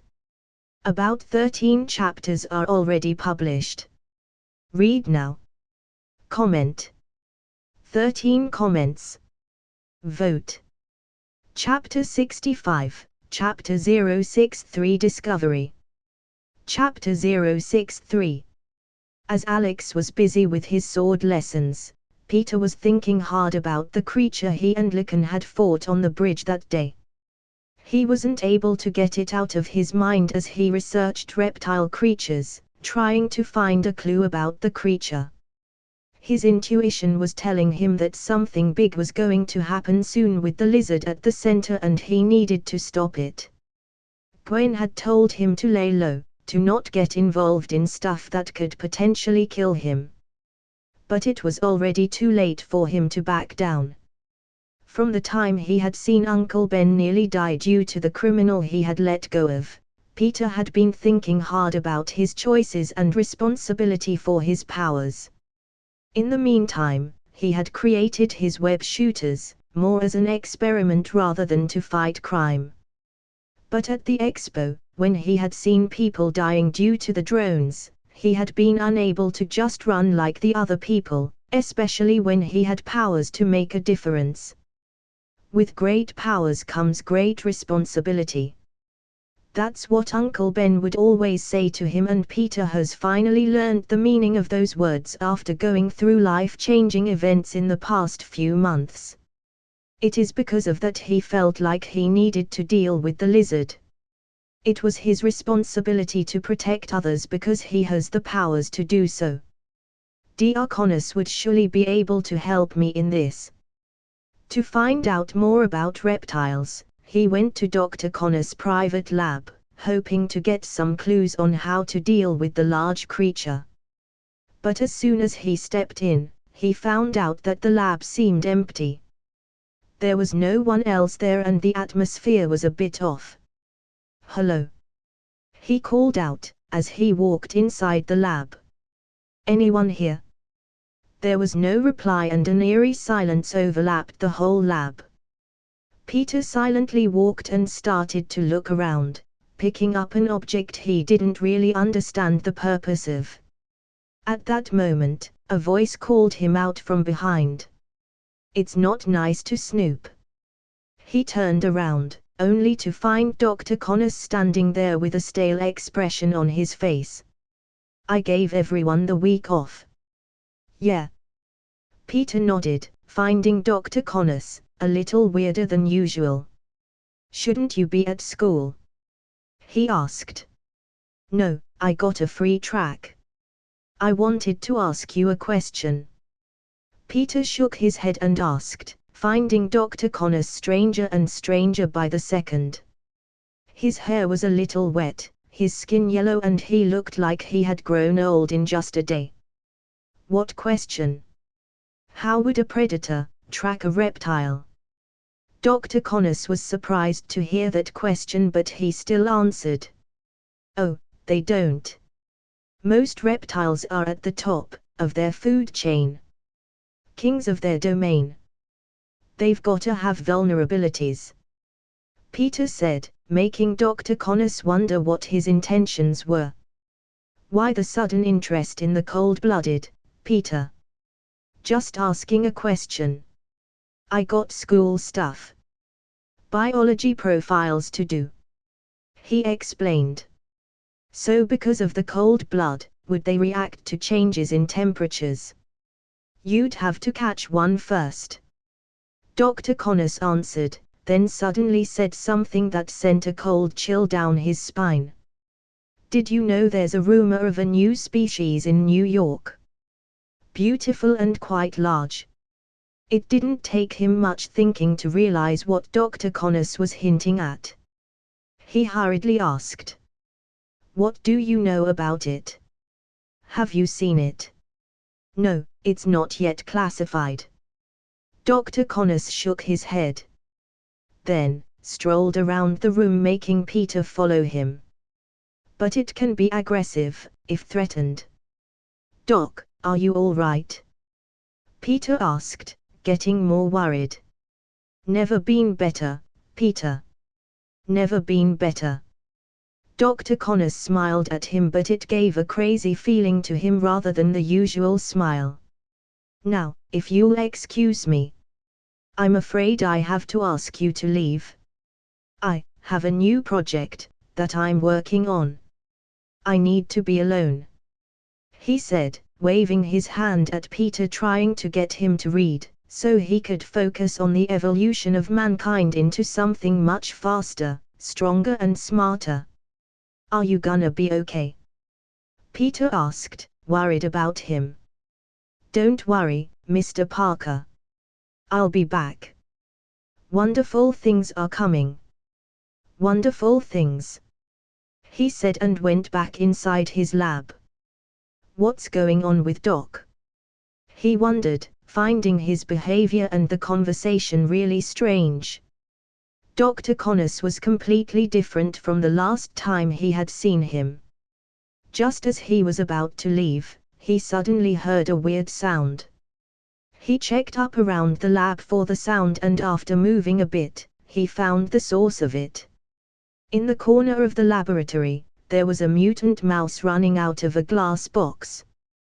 The glass box was chewed up by the sharp teeth of the mouse, and what Peter saw was enough to make him take a step back in horror. The mouse was eating the corpse of its companion. It had completely lost the appearance of a mouse and had completely changed into a ferocious monster. "Fred." Peter could hardly believe his eyes when he saw the mutant monster in the corner. Dr. Connors's experiment to regenerate the limbs of Fred was unsuccessful, and the mice eventually mutated after fusing with lizard genes. "Wait a moment. Dr. Connors. Lizard genes and that monster." At that moment, Peter suddenly linked the lizard monster to Dr. Connors and his experiment of cross-genes genetics. He quickly made up a scenario in his head. Diakonos' experiment failed, and due to the side effects, he became a giant lizard creature. I need to tell the police about it. He thought and ran out of Dr. Connor's lab.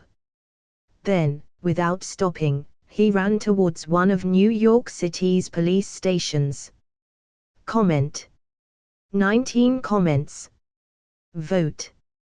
Chapter 66, Chapter 064 Mad Plan. Chapter 064. After finding out that the lizard was Dr. Connors, Peter ran straight to the police station, wanting to tell Captain George Stacy about him. But Captain Stacy didn't believe what Peter was telling him and had him removed from his office, leaving Peter with no other option but to deal with the lizard himself. What should I do? I need to save the city from Dr. Connors. He's dangerous. He thought as he walked on the streets, his head full of thoughts. It wasn't like he had no one to ask help from.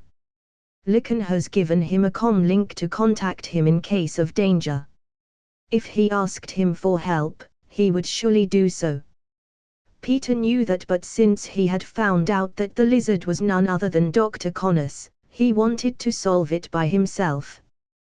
He felt a sense of responsibility as he had been helping Dr. Connors in his research. Now, due to the equation being imbalanced and Dr. Connors using the lizard gene, he had transformed into a giant lizard monster, and the chemicals are even making him go insane. I need to get proof to show that Dr. Connors is the lizard. But how? Peter was thinking that, standing on Fifth Avenue. It was then that he saw a small lizard crawling into the sewers.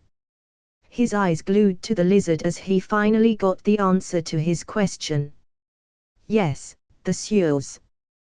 That's the perfect place to hide for a giant lizard.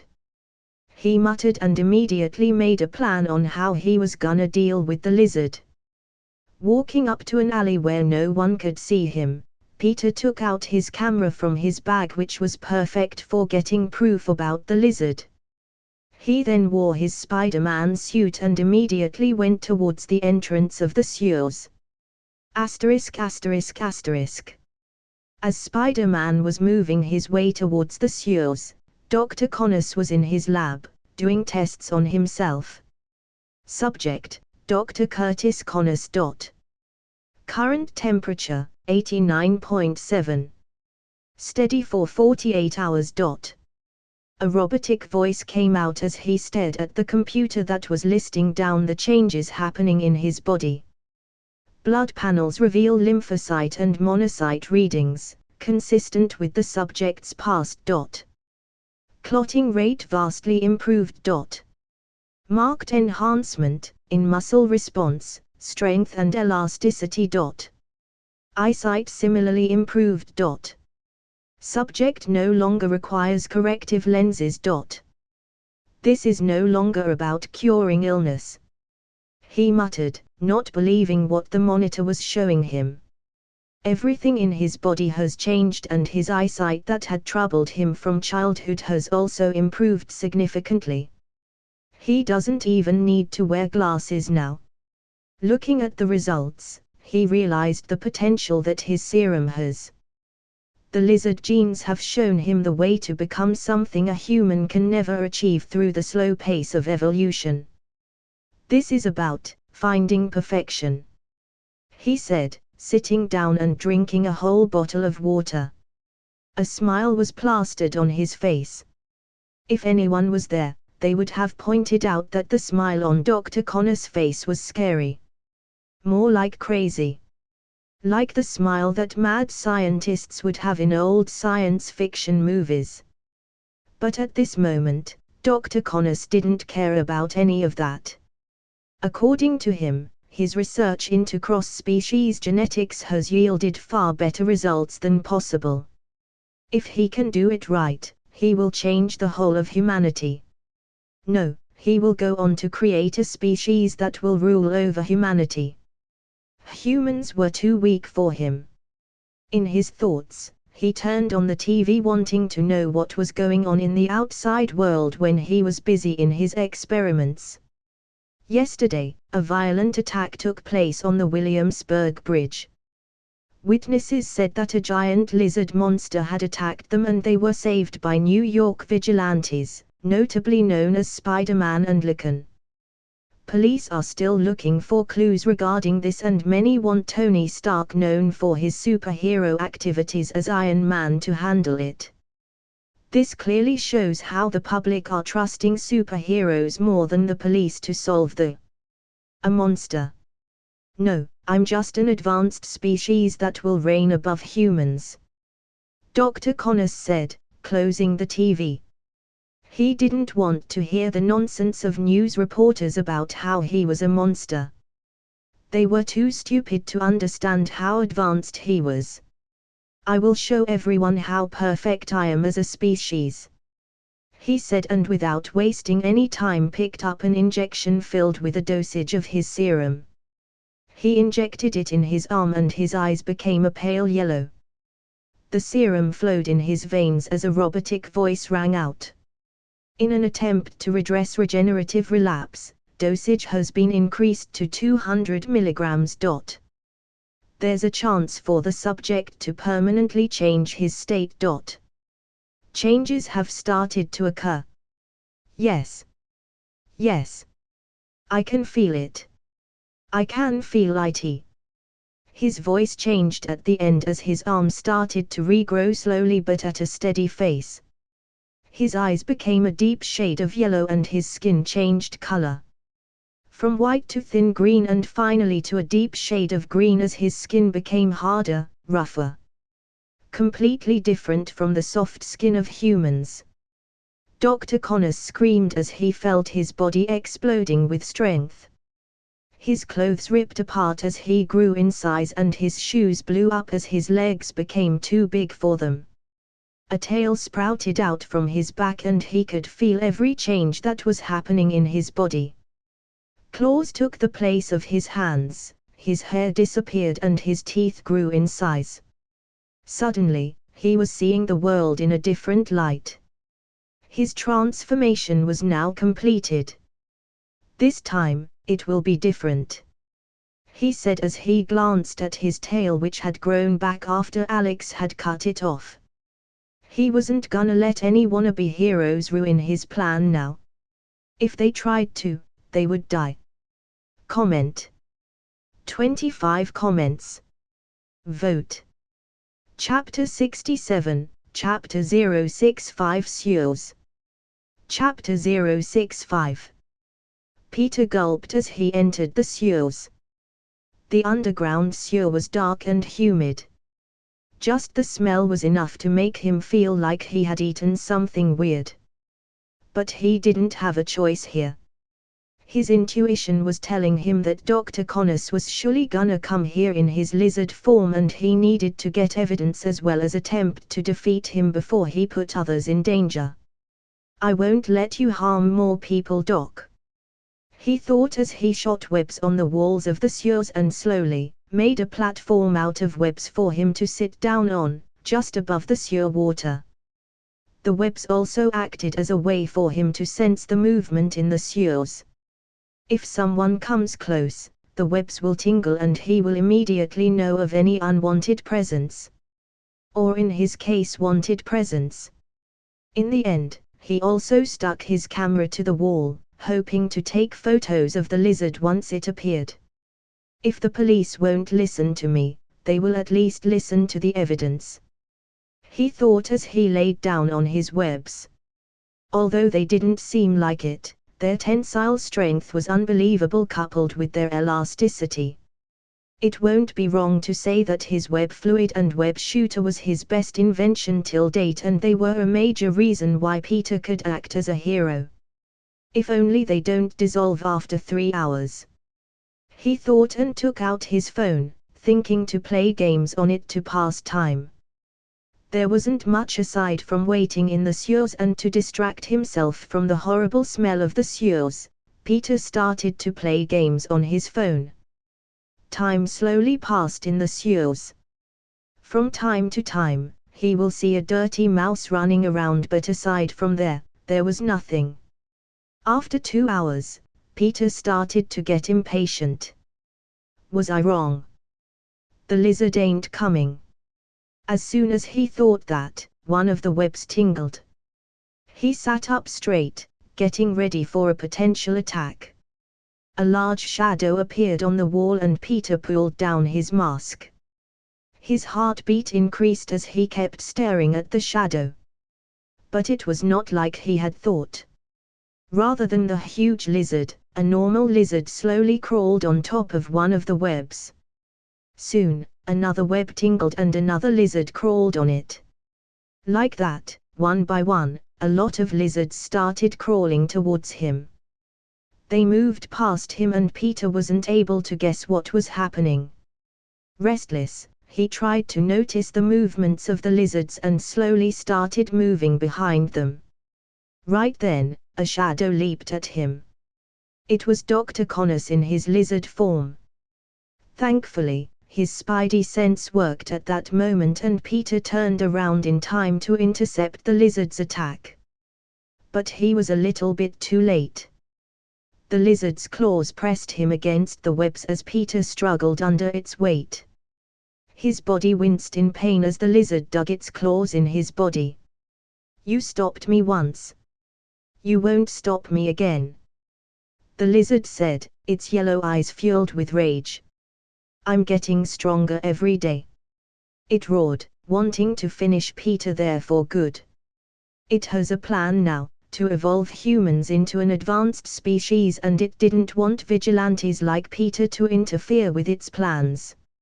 A painful groan escaped Peter's lips as he felt the lizard adding more strength. He knew that he would die there if he didn't do anything. At that moment, he screamed and in a rush of adrenaline, Peter punched the lizard in its face, which relaxed its claws digging into his skin. Without wasting time, he shot his webs directly into its eyes, blinding it, and jumped to the side. "Roar!" the lizard roared, getting the web out of its eyes. As Dr. Connors had explained earlier, reptilian creatures became aggressive if threatened, and with another dosage of lizard genes, it was way stronger than before. It leaped at Peter, sending a claw down at his neck. Peter grabbed the claw, trying his best to overpower the lizard, but he was at a massive disadvantage. The sewers were a difficult place to fight in, and the lizard knew it better than anyone else. In the end, Peter wasn't able to stop the claw from grazing his neck. "You are weak. Even humans like you are weak." The lizard smiled, seeing Peter in pain, and punched him straight in his stomach. To not get pushed into a corner, he shot a web into the other side of the sewer. He tried to swing to the other side, but a giant, reptilian tail slammed him down to the ground. His blood got mixed with the sewer water, and the same dirty sewer water entered his mouth and nostrils through the mask. Cough. "Ah!" Peter coughed as he tried to get up. He knew that he wouldn't be able to win against the lizard like this and tried to run away, but a large leg slammed down on his head. "You will die here," the lizard said as it brought down its claws. But before its claws could cut off Peter's head, a wild energy blast slammed into him with a howl. The lizard dropped down on the ground and looked up. "Sorry, I was late." There, a person in a hood and black costume was standing with a giant wolf standing beside him. It was Alex, who had gone down in the sewers to look for Peter, knowing the plot well. "The hibernation period ended just a while ago, so I was late. It looks like Peter was beaten up badly." He glanced at Peter on the ground, then at the lizard. With a mental command, a blade appeared in his hands as Alex prepared to fight the lizard. With his wolf at his side, he didn't fear the lizard at all. But strangely, lizard just gave him a glare and leapt off into the sewer water. Before Alex could attack him properly, it fled. Is his mutation gonna end? Anyway, I need to get Peter to the surface first. He hurriedly went towards Peter and picked him up. Asterisk asterisk asterisk. Up to 15 advanced chapters are available on Patreon if you don't want to wait for the next update. https://www.patreon.com/extra26. Editors, Sivan and Leo. Comment. 22 comments. Vote. Chapter 68, Chapter 066 Reveal. Chapter 066. After the lizard ran away, Alex quickly brought Peter out of the sewers. He couldn't take him to his house, so he climbed up to one of the building rooftops he would go to when he wanted to be alone. As usual, the rooftop had no one and they wouldn't be disturbed here. Putting Peter down, he frowned. It's a miracle he's still breathing, Alex thought as he looked over at the unconscious Peter. His whole body was soaked and there were bloodstains on his costume. 2 terrible wounds were in his chest and blood was continuously leaking out of it. Aside from it, there was a bruise on his shoulder and head. I hope the potion is effective. He pulled out an elven potion from his inventory and opened it before pulling Peter's mask off completely. He directed the potion to his mouth and slowly made him drink it. After a while, Peter suddenly coughed out some of the potion and slowly opened his eyes. He made frantic movements for a while as he looked around, searching for traces of the lizard. But he soon calmed down, realizing that he was safe now.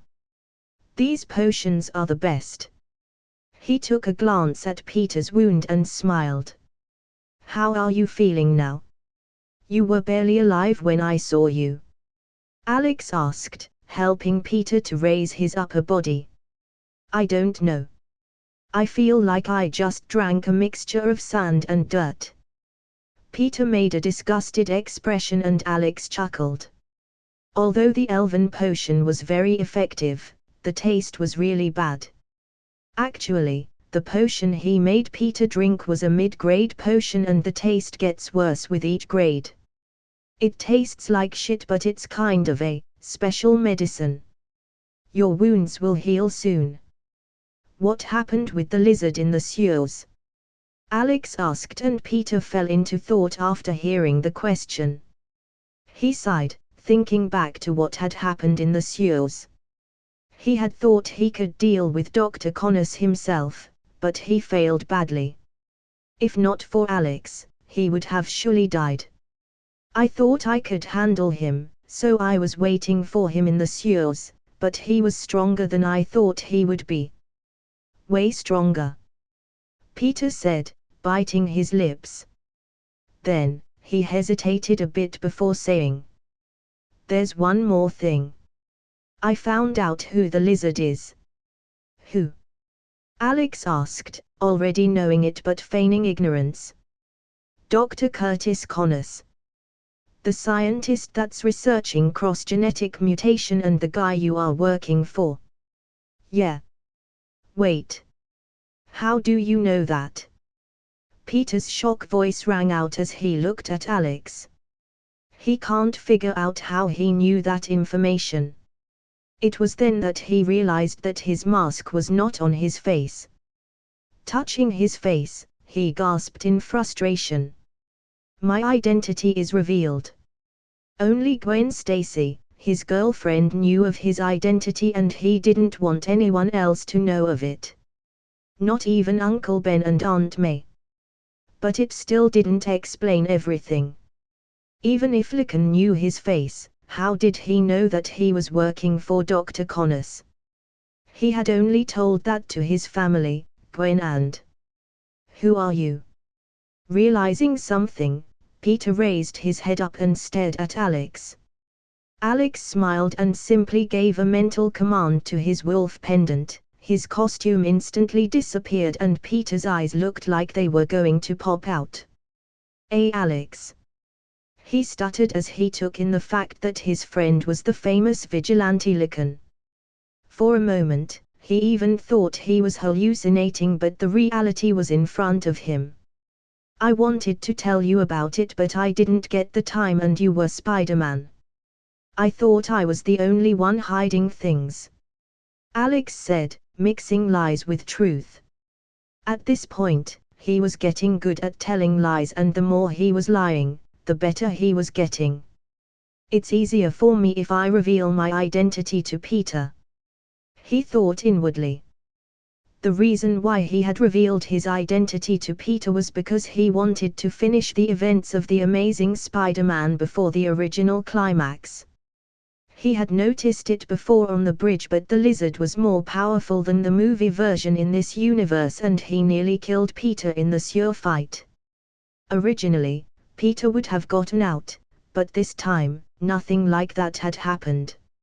In that case, waiting for the climax to end everything didn't make sense. He wanted to end it earlier. Otherwise, who knows, Lizard might even be successful in his plans, and anyway, he didn't want Captain George Stacy to die. It's easier to make Peter trust me like this, Alex thought as he began explaining to Peter as to how exactly he became Lycan. ******. After coming out of the sewer water, the lizard soon shrunk down in size. Green, rugged skin became soft and white again, and Dr. Connors yet again lost his arm. Ah! He took a gasp of breath as he returned to his human form. His mutation was making him stronger, but it has a time limit. He had yet to develop a way to permanently keep him in that state. Spider-Man. I nearly killed him, but... He regretted in his mind, as it was his best chance to kill Spider-Man. If only that damn Lycan hadn't got in the way. Shaking his head, he tried to calm himself down. At that moment, he suddenly noticed something on the side of the sewer line. He picked it up and realized that it was a camera. Turning it, Dr. Connors suddenly realized that it was the camera that Spider-Man had stuck on the wall. It had a name labeled on it. Peter Parker. Son of his late friend, Richard Parker, and currently his assistant. Spider-Man. New York City vigilante and someone trying to stop his plan to turn humanity into a stronger species. He slammed the camera on the ground, finally linking the both. He clenched his fist, green veins appearing on his neck. Now that he knew who Spider-Man was, Dr. Connors wasn't planning to let him live for long. *****. Up to 15 advanced chapters are available on Patreon if you don't want to wait for the next update. https://www.patreon.com/extra26. Comment. 22 comments. Vote. Chapter 69, Chapter 067 New Assignment. Chapter 067. So, let me get this straight.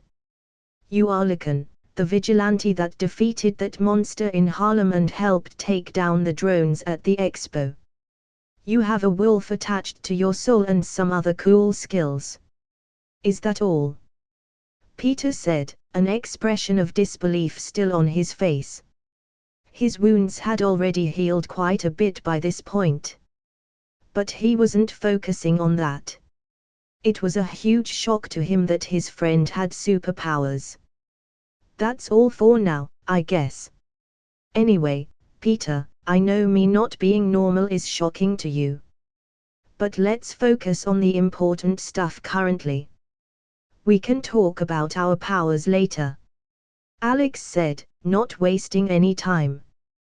They will have all the time in the world to discuss each other's powers after they dealt with the lizard. At least all the time in the world before an alien army came crashing down from the sky. Peter also understood the meaning behind his words and nodded his head. He released a sigh as his mind focused on Dr. Connors again. Somewhere in his heart, he blamed himself for what Dr. Connors has become. Dr. Connors. Well, I made him like that, he said, looking down on the ground. What? I gave him an equation that made all of this possible. Something my father had been working on, you know. He frowned. Secretly. Now I realize why he kept it a secret. But we can't stop him by punching or killing him. I don't think it will work, Alex said, thinking back to Lizard's increased strength. Like this, he will probably keep using the serum to get stronger. It was not only that. Alex knew very well that the chemicals Dr. Connors was injecting into his body were messing with his mind. He had probably already developed several mental illnesses like schizophrenia. If he was left alone, maybe he would never be normal again. I know that well, but I can't think of a way to make him normal. Those lizard genes must have messed up his genes. We need to find a way to reverse the effects somehow without killing him, Peter said, and thought back to the cross-genetic mutation research that Dr. Connors was doing. At that moment, Alex suddenly opened his mouth. Can you do that? An antidote. Knowing the plot well, he just needed to make sure Peter got his hands on the antidote earlier. So, he was trying his best to direct the conversation to that. Do you mean something like a gene neutralizer? Peter asked, as he thought in his mind that this was definitely possible. Yeah, Oscorp would have all of Dr. Connors' research right. Do you have a way to get there and make an antidote? Peter shook his head and sighed. I don't have access now. Do you know anyone who has the access? Yes, my girlfriend. Gwen has access. She works in Oscorp, Peter said with a bright smile. Gwen Stacy was one of the most brilliant minds in this universe, and because of that, Dr. Connors valued her a lot and had given her a pass to access his lab in Oscorp. That's nice. Get her to start working on the antidote. We need to hurry as the lizard is getting more and more ferocious. And there's one more thing. Alex began, and Peter tilted his head, wondering what he wanted to say. What? When the lizard was running away, I saw him snatch the camera away from the wall. That was yours, right? So, there's a high chance he already knows your identity. Peter's eyes widened when he heard that, and he realized that indeed, his camera wasn't with him. He wanted to get proof of the lizard to show Captain Stacy, but his actions had just put his identity in danger once again. Second time in one day. He could only sigh and spew out a curse to release his frustration. Asterisk asterisk asterisk. Phil Coulson moved towards Director Fury's office with a stinging pain in his head. He had been busy due to the events in Mexico till now, but during his mission, he was called back to deal with something going on in New York City. Apparently, a giant lizard had appeared out of nowhere and S.H.I.E.L.D. was being asked to handle it. Director Fury. He greeted Fury as he entered his room. Fury was looking outside the window, and when Coulson entered, he turned back and sat down on his chair. How were things in Mexico? A little crazy. Our suspicions were true. Even gods are becoming real. I won't call them that. They are more like aliens. It's better than people treating them as the reason for their existence. Fate can become a little crazy. We already saw that with Hydra in the past. Coulson nodded his head and started going on over why he was called to New York on such short notice. So, a giant lizard. See this. Fury slid a file to Coulson and he opened it to see some photos. They were the photos of Alex and Peter fighting the lizard on a bridge. The photos were a bit blurry, but he could still see the giant tail and sharp claws of the lizard. Another monster after Blinsky. he said with a frown. They are becoming too common now. This time, we can't find the source of it. At least not yet. Alex and his friend are handling the monster, but we don't know when it will get out of bounds. For record, Peter was already on S.H.I.E.L.D.'s radar. Though he wasn't chosen for Avengers initiative, he was still included in the index. You want me to investigate it? Coulson asked. And stop it. At the same time, monitor over Alex and Peter Parker. Both of them can go a long way with our guidance. I want you to help them if it gets out of control. Understood? Coulson said and nodded his head, preparing himself for yet another mission. Asterisk asterisk asterisk. Up to 15 advanced chapters are available on Patreon if you don't want to wait for the next update. https://www.patreon.com/extra26. Comment. 24 comments. Vote. Chapter 70, Chapter 068 School Fight. Chapter 068. As Peter knew that Dr. Connors already knew his identity, he sped things up in trying to get an antidote for Dr. Connors. He called Gwen and asked her to go to Dr. Connors' lab and access the cross-species file to create a gene neutralizer serum. She did like he requested, and soon the antidote was completed. Unlike the movie, they still have a lot of time, and because of that, Gwen was able to boil the serum without worrying about a time limit. As the serum was being made, Peter was worrying a lot about Dr. Connors leaking his identity or harming his uncle and aunt. His worry was justified, but Alex knew that nothing like that would happen. Around this time, Dr. Connors would be busy preparing a machine that could release toxins all over New York, turning every human into lizard-like creatures. His next appearance would be on Monday when the school resumes again after the weekend, and that was also when Alex was gonna end this all. That's why, on Monday morning, Alex was fully prepared. So, your wolf can envelop your body, right? When it's doing that, can you also shoot out energy balls from your mouth? Peter asked, hand on his chin. He had been asking a lot of questions about Alex's powers since he got to know his identity. Although it was a bit annoying, he didn't mind it as he was just doing it to distract his mind from the lizard. I can't. I mean, I can try to, but I don't think I can do that yet. That's sad. You would look like a game character if you could do that. Peter said, thinking about a hunter character from an RPG. I'm fine without it for now. I still don't understand your powers. You have a wolf linked to your soul and a name like Lycan, but you can't transform into a werewolf. Alex chuckled hearing that. Peter was still not over his disappointment after knowing that he can't really turn into a werewolf. You got your powers from a spider bite, but you can't transform into a real spider or lay eggs, right? Alex shook his head while saying that as they walked towards their classroom. I need to get everything right today. He thought as he reminisced about the scene in which the lizard will attack Peter in his school. Originally, Gwen Stacy was also present in the school, but she was older than Peter in this timeline and hence, he won't have to worry about her safety.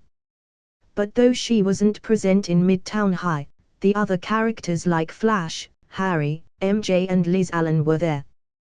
He could only hope that everything would go well today. You bought the antidote? He asked as they brushed past a group of cheerleaders. Yeah, Gwen gave it to me last night. It should work, but are you sure Dr. Connors will try to attack me in school? Peter asked, feeling a bit of restlessness in his heart. Yeah, there's a high chance. Like I told you before, the lizard genes probably cause a lot of mental damage to Dr. Connors. The lizard is more of a split personality version of his. A more ruthless and crazy personality, and it's affecting him.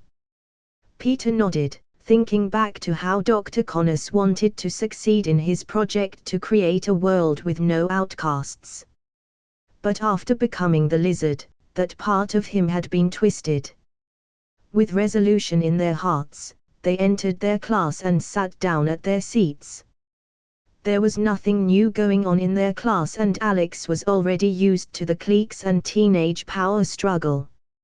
As he was about to practice a meditation technique, he noticed Liz Allen get up from her seat and walk over to Peter. Seeing this, he perked up his ears to listen in on their conversation. "Peter, have you seen Harry lately?" No.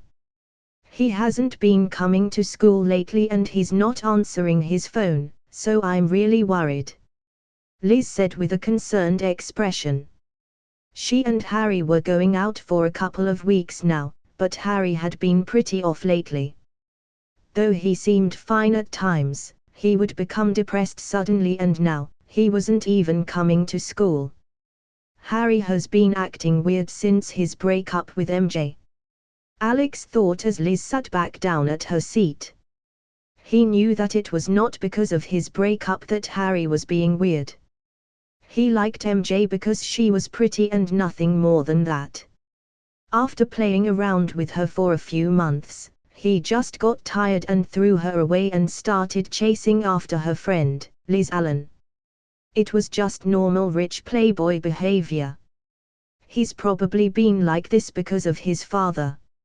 Alex frowned, thinking about Norman Osborn and how he had died in Amazing Spider-Man, and after that, Harry would become the Green Goblin. This world was probably taking the same route somehow. "I don't want that." Alex shook his head, thinking of the villains that may pop out in the future. In the end, he decided to not think too much about it and focus on the lizard crisis. The classes went the same as usual with nothing much happening. In between classes, Peter would send him glances or look outside the window. It was when they were going towards their history class that Peter whispered to him, "You sure he's gonna attack?" "Yeah, just keep your eyes and ears open," Alex said, nodding his head. "It's already close to lunch time. If Dr. Connors wanted to attack, he would have already done it. Just wait, eh?"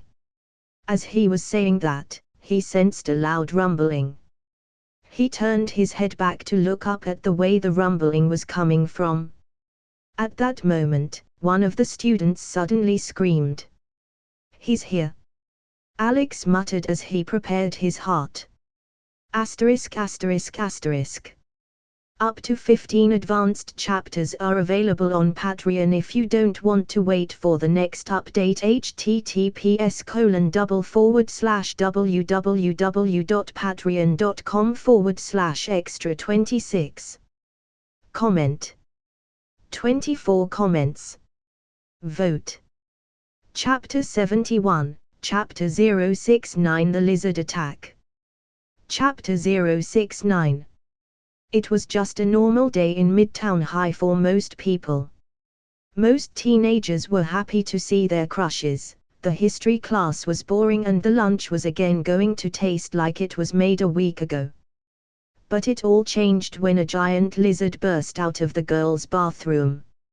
It started with a little rumbling, and soon, the lizard broke the bathroom's door to appear in the hallway. A scream went out as all the students stared at him with horrified eyes before starting to run towards the exit. "What the fuck? There's a monster here. Run towards the exit."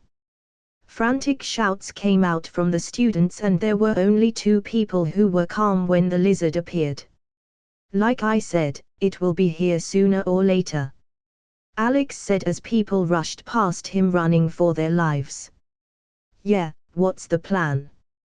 "Give me the antidote and keep him busy till I make sure everyone is out of the school." "Hurry up then," Peter said and passed the antidote serum to him. As Alex started to run to ensure that everyone had left their classes, Peter stared at the giant creature. "Peter!" The lizard hissed his name as it smirked at him. Then, without wasting any time, it charged at him and Peter did the same. It swung its fist and Peter slid under it and avoided it. Then, he adjusted the web shooters on his hands and fired at the lizard's hand, holding him in place. With some effort, the lizard freed his hand from the web and again ran towards Peter. Knowing that it wasn't a good decision to fight in the hallways, he ran towards the cafeteria on the left. "Peter, you shouldn't be trying to stop me. I can change humankind for the better," the lizard shouted, running after Peter. With every dosage of the serum, he was able to talk better and better. Even a fairly oblivious person could notice the change. In an effort to get Dr. Connors to listen to him, Peter shouted back, "Doc, you're not thinking straight. Please just give up." "I won't. Not when I've already gotten this far," it roared with a crazy smile that would surely give children nightmares for months.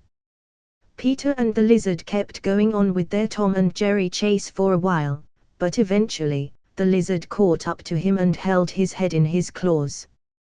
Grinning, he sent him flying down to the left. Peter crashed into the wall and rolled on the floor of the school's laboratory.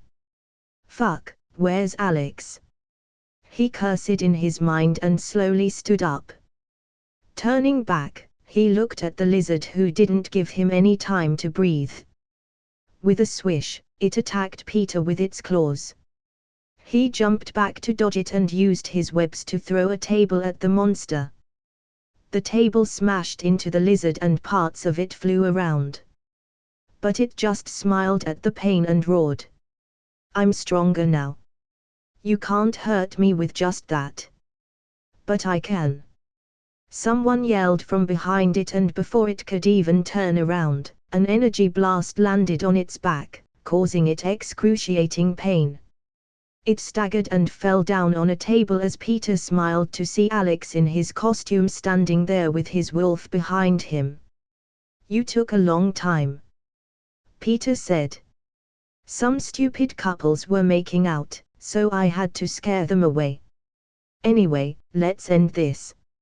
I'm pretty tired of seeing its ugly face." "Okay, I'll hold him back. You inject the antidote." "Sure, no problem." Alex pulled his sword out of his inventory as the lizard slowly stood up. Its back had some serious wounds, but they were already healing, thanks to its regenerative ability. Because of the attack, it was fuming with rage as it glanced between Peter and Alex. "He was the one who stopped me on the bridge and in the sewers. I have to kill him. Yes, no matter what, kill him." In the lizard's mind, there were voices that were commanding it to kill Alex. Following their orders, it rushed at Alex, wanting to take off his head. Alex and Peter counterattacked, and in an instant, a shockwave swept up the laboratory, breaking many lab equipment and scattering the test tubes onto the floor. The lizard attacked with his claws and tail, and Alex intercepted with his sword. Behind him, Peter was using his webs to keep the tail in check, and his wolf was protecting him from any serious injuries. Roar! The lizard roared as it furiously tried to kill Alex. He was barely able to block its attacks with his sword, his wolf saving him from some of the blows. Its tail rushed at his head, but Peter used his webs to stop it and jumped at it, but with a swing, he was thrown back into the wall. "We need to end this," he thought as he took a step back and activated his bullet time. Time seemed to slow down around him as the attacks became slow to his eyes. He jumped to dodge the tail and commanded his wolf to leave his body. The wolf followed his commands and leaped at the lizard. It was surprised when the wolf suddenly leapt at it and wasn't able to shake it off. The lizard fell to the ground with Alex's wolf on top of him. Peter now. Its hands and tail tried to throw away the wolf, but Peter used his webs to tie it down to the ground. Finally getting the opportunity, Alex took out the antidote from his inventory and directly slammed the tip down on the lizard's right hand. Roar! A loud scream that broke the windows sounded out as his wolf was slammed into the walls. Peter was next to the lizard and tried to keep it in check, but his webs didn't work. The lizard kept screaming as it rushed at Alex, a mad rage hovering over his head.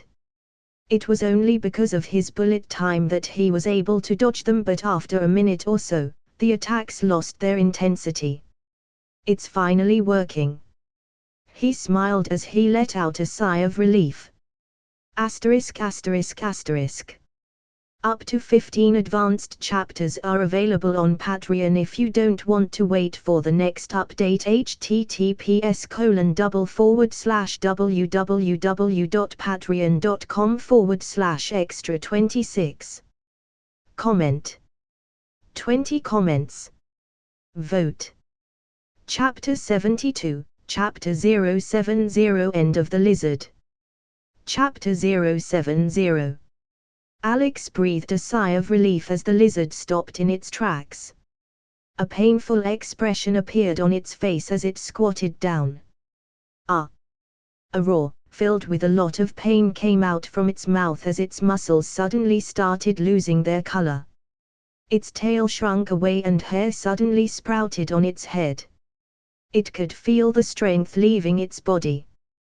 The voices in its head were screaming loudly, but their voices were slowly disappearing. Bit by bit, the lizard lost its muscles and its size shrunk down to that of a human. The mutated arm disappeared like it was never there, and slowly, the rugged muscles melted on the ground in a green liquid. It screamed again before losing its voice. After that, the lizard disappeared and there was only Dr. Connors on the ground, naked in a pool of shady-colored liquid. It's kinda disgusting to see it. Alex thought as he took a step back from the green, radiated liquid that was flowing down from Dr. Connors' body. He looked up at Peter, who was staring at Dr. Connors' body. "Is he alive?" he asked, worried about seeing him being unconscious. "Yes, I think he will be fine. Good job anyway." Alex gave a thumbs up to Peter as he gave a wry smile in return. Although they were successful in defeating the lizard and even managed to return Dr. Connors to his human form, Peter wasn't sure what to feel about it. He still blamed himself a little for Dr. Connors' condition. "Let's leave for now," Alex suddenly said, making Peter come out of his thoughts. "Who is gonna handle Dr. Connors?" "Police are already outside, so they will. Though, I'm pretty sure this is not something the police should handle." He took a glance at Dr. Connors. "I think S.H.I.E.L.D. will overtake the case from him." "S.H.I.E.L.D.?" Peter made a confused expression. He had never heard of S.H.I.E.L.D., and although he was already on their list of superhumans, S.H.I.E.L.D. has yet to give him a visit. So, he still doesn't know about S.H.I.E.L.D. Alex thought in his mind and began to explain. S.H.I.E.L.D. is a spy organization which handles most of the threats that aren't normal, like Dr. Connors here. These days, they are looking for people with powers or special technology like Iron Man or the monster that wrecked Harlem. You know a lot about them. Peter looked at him suspiciously, finding Alex more and more mysterious. "Do you work for them?" Alex shook his head. "No, I don't. They gave me an offer but I rejected it for now. Though, I will work with them on a project." "What project?" He frowned and rubbed his head. He knew Peter was curious, but he was tired of so many questions. Especially when police can barge in any time. "I will tell you about it later. Let's first get out of here and join the other students outside." "Okay." Peter nodded and they hurriedly ran off from the scene. Asterisk asterisk asterisk. An eerie calm has set in over New York City after the events in the afternoon where the giant lizard creature attacked Midtown High, causing students to flee in fear. Police were on the scene quickly and there was no casualty. Residents of New York City can rest easy now as the lizard has been caught and his real identity. Dr. Curtis Connors, a scientist from Oscorp. It has been a matter of huge shock as to how a promising scientist transformed into a monster and police are currently investigating it. A news report was going on the TV and a pair of eyes watched it over with shock, and as the reporters showed the photo of the lizard, a fearful gaze appeared on her face. It was hard for her to believe that someone from Oscorp was responsible for the terror incidents, and it was even one of the most renowned scientists. The pair of eyes belonged to Felicia Hardy, who had been attacked by the lizard on the bridge.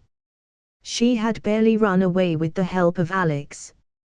It had been reported that New York City vigilantes, namely Lycan and Spider-Man, were present in Midtown High and they were essential in capturing Dr. Connors. The police have refused to say anything on this, but speculations are being made. So, he defeated that ugly monster in the end. Felicia muttered as the picture of Alex saving her and her mother passed through her mind. Since the incident, she has been very interested in the vigilante, which was rare as she hardly has any interest in people. As she was watching the TV, the door to the apartment opened and her mom, Anastasia Hardy, suddenly walked in. She was talking to someone on the phone with a frowning expression on her face. Yes, I know. Handle the press and make it known that Connors was fired from Oscorp a long time ago. No, I don't care about the police. Oscorp has nothing to do with it. After angrily saying that, she cut off the call and her gaze landed on her daughter. Felicia, why are you watching TV instead of doing something productive? She lashed out, already furious due to what was happening in Oscorp. I just came back from school. Let me at least rest. She tried to talk back, but her mom's gaze was enough to make her take back the words in her throat. Felicia knew that nothing she would say was gonna work here. Her mom wasn't the reasonable type and she surely wasn't planning to be one either. Frowning, she just walked back to her room and slammed the door tight. Then, she laid down on her bed and took out a letter and a photo from her drawer. It was the last gift her father had left her before he had disappeared. In the photo, a blonde-haired man was smiling back at her. In his hand, he was holding a little girl who resembled him. Dad. I miss you a lot. She thought as he began reading the letter. She had read it thousands of times already, but it had become a habit to read it every time she had a fight with her mother. The contents of the letter were usual, but on the last paragraph, there was something special written. Felicia, for your 18th birthday, I have left you a special gift. I know it will be useful to you and I hope you use it well. She was going to be 18th in a week. Asterisk asterisk asterisk. Up to 15 advanced chapters are available on Patreon if you don't want to wait for the next update. https://www.patreon.com/extra26. Comment. 30 comments. Vote.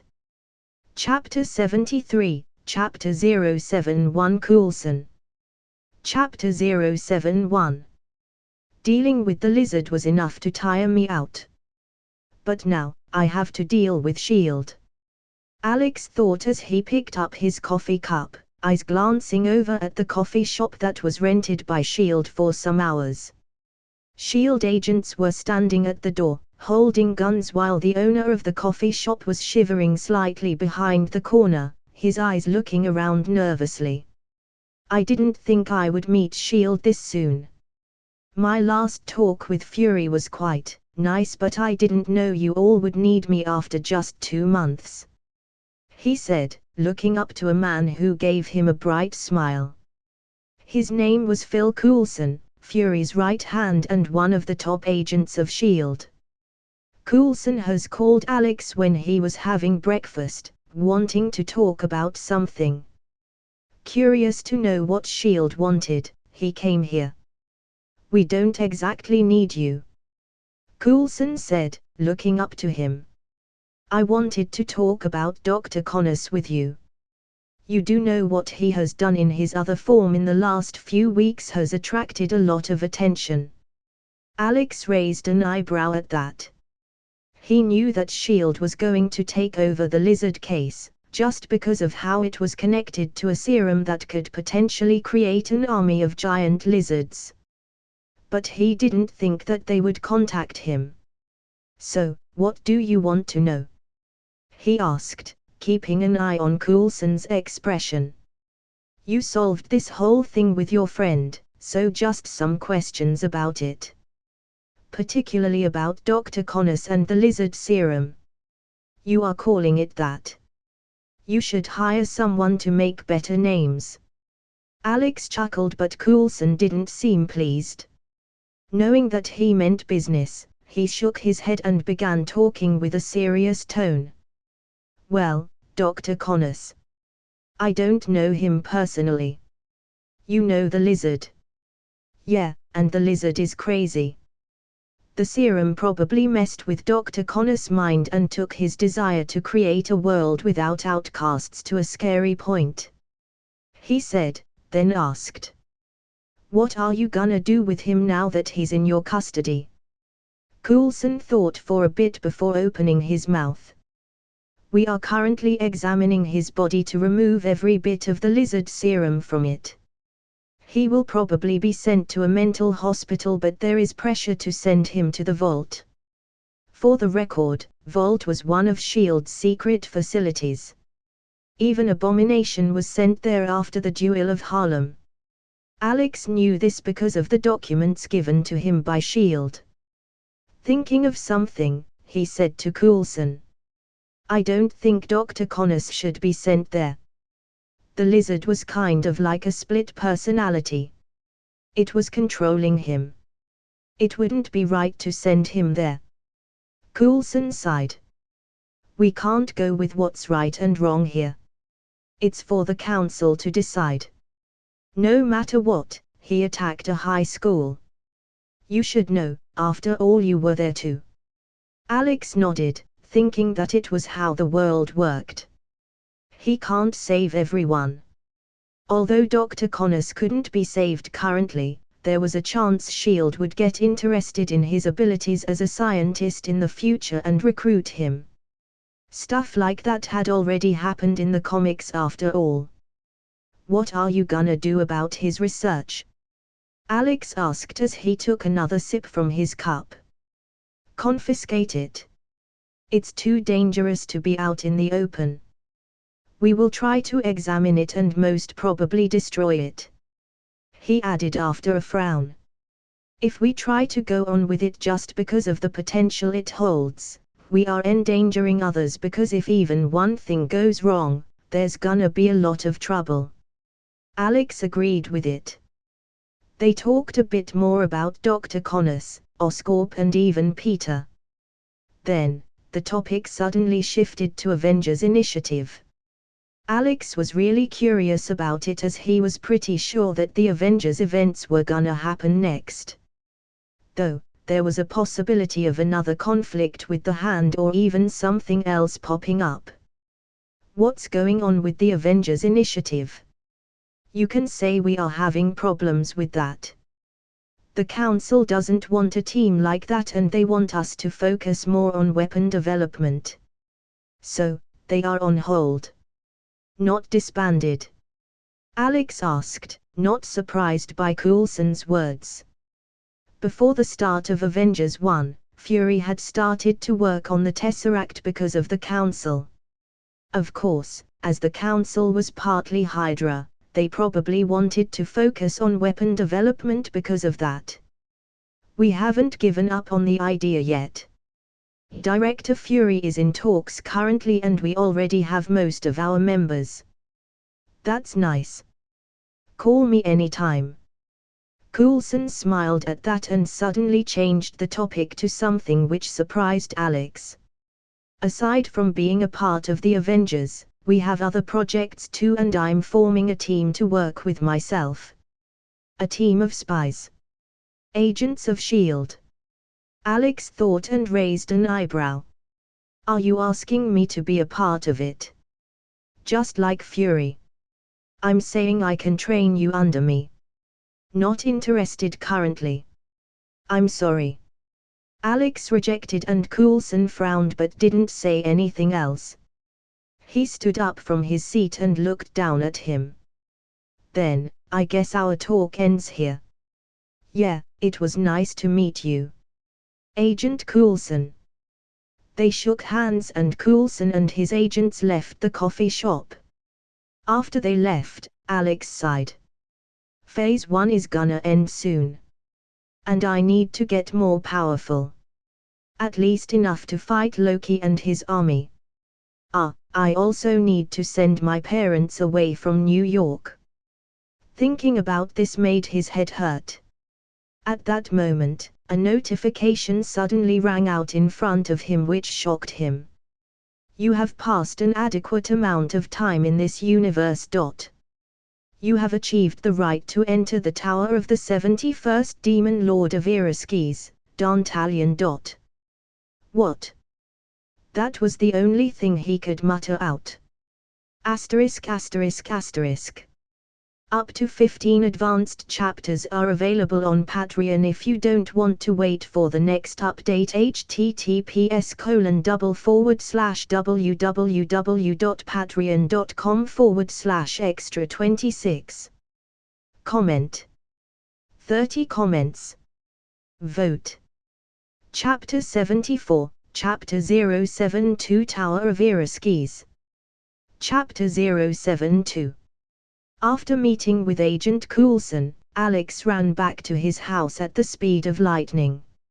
Alex, why are you in such a hurry? His mom yelled as he entered the house and ran towards his room. Her son had been unusual for a long time now and she had been worried about him a lot these days. It's nothing, Mother. I just need to do a school project. After shouting that, he closed his room's door and sat down on his bed, his breath a little excited and anticipation well evident on his face. Now, let's see what this is. He thought and opened up his system. In a second, tons of notifications appeared in front of him as his eyes began reading them one by one. You have passed an adequate amount of time in this universe. You have achieved the right to enter the Tower of the 71st Demon Lord of Iraskis, Dantalion. A checkpoint has been cleared. A golden opportunity has been presented to you. The right to enter the portal to the Tower of Iraskis has been granted. You have gotten the title of Challenger. Stats have been upgraded. Would you like to enter the Tower of Iraskis and fight for the power of the ether? You can exit and enter the Tower of Iraskis at any point. Y/N. This is unique. Alex thought after going over the notifications. At first, he thought that it was another system upgrade, but it seemed to be more than that. He didn't know what exactly was the Tower of Iraskis, but he was curious to find it out. If his system had granted him an opportunity to enter it, it wouldn't be something simple. Going by its name and the information he had, it seemed like a tower of a demon lord, and if he conquered it, he would be able to get a special power. Power of ether. Alex's gaze landed on that word as he pondered on what exactly it was. Going by what was written, it wasn't an item but a power. Similar to his skills. But more powerful. So, this is just a chance for me to get stronger. He mulled on those words. He was saving points to buy other enchantments that will increase his stats, but it seemed like he didn't have to do that now. Let's see what it is, he thought, and with a hand gesture removed all the other notifications aside from just one which kept floating in front of him. Would you like to enter the Tower of Iraskis? Y/N. Yes, he muttered, and suddenly, a blue portal opened up in front of him which made him gasp for a second. Slowly walking towards it, he stuck his hand into the portal and then pulled it back. Nothing happened to his hand. I guess it's safe, he thought, and took a step inside it. Soon, his whole body was enveloped by the portal, and when he blinked his eyes again, Alex found himself in a completely different place. At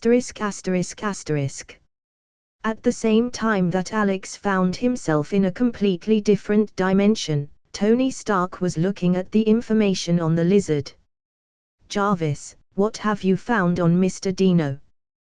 Tony asked as Jarvis provided him with all the information about Dr. Connors, aka the lizard. Dr. Connors was a scientist working in Oscorp. He has been working on a project on cross-species genetics for many years. But with no success under his belt and constant pressure from the top, he hastily used his serum on himself, and due to the side effects, he turned into a giant-sized lizard. Looking through all the information on the lizard, Tony frowned. A good mind had been turned into a dangerous monster, and he was hearing the same story for the second time in just a few months. Where is he now? The case was originally handled by Captain George Stacy of the New York City Police, but it has been transferred to S.H.I.E.L.D. Though, there was a backlash from the police on this decision. So will he be a part of the boy band too? It's highly unlikely given the state of Dr. Connors' mind. He is being given mental health treatment currently. Tony became silent after hearing that. Looking through more files, he became more curious about Dr. Connors' project, and at the same time, an annoying grain of anxiety filled his heart. After all, a lot of weird events had happened in the past few months, and his gut feeling was telling him that it would just get worse. That made Tony anxious. Very anxious. Jarvis, how many supernatural phenomena have been reported in the past few months? He asked, sitting down on a chair. I can find traces of up to 15 of them. Most of them resulted in human casualties, and some caused large amounts of destruction all over the world. Tony frowned, reading the reports. Then, his eyes landed on one side of the room where pieces of his armor had been scattered. These days, aside from working on the construction of the Stark Tower, he has been giving all his time to upgrading his armor and making more armor.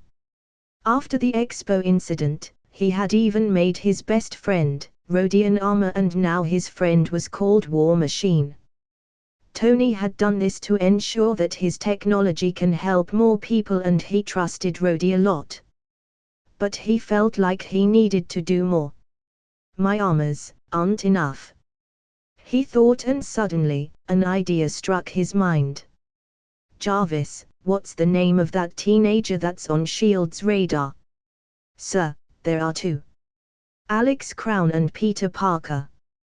But Mr. Crown had been selected for the Avengers initiative, and S.H.I.E.L.D. won't like it if you try to meet him currently. I understand. What about the other one?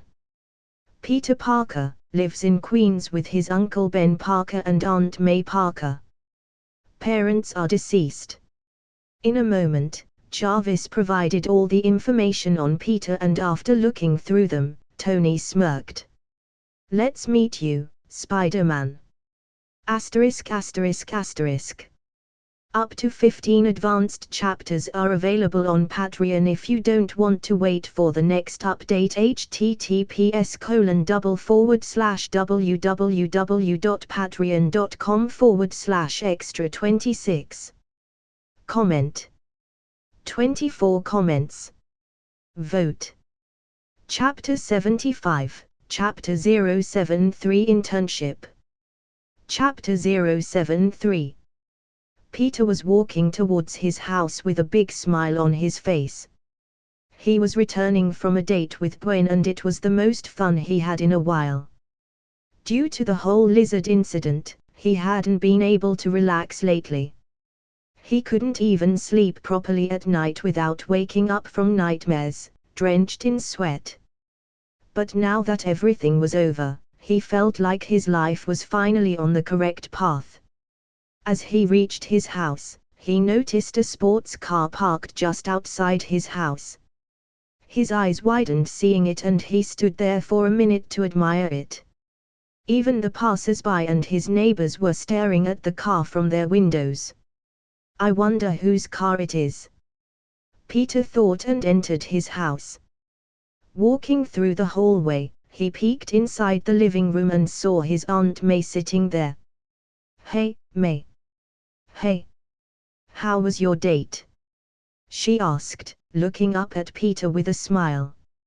Unlike his uncle who looked like he was entering his 50s, Aunt May still looked like she was in her late 30s. "It was good. We went to the movies together. Gwen likes horror," he said, then decided to ask about the car standing outside. "There's this crazy car parked outside." His words stopped mid-sentence as he noticed someone coming out from the kitchen.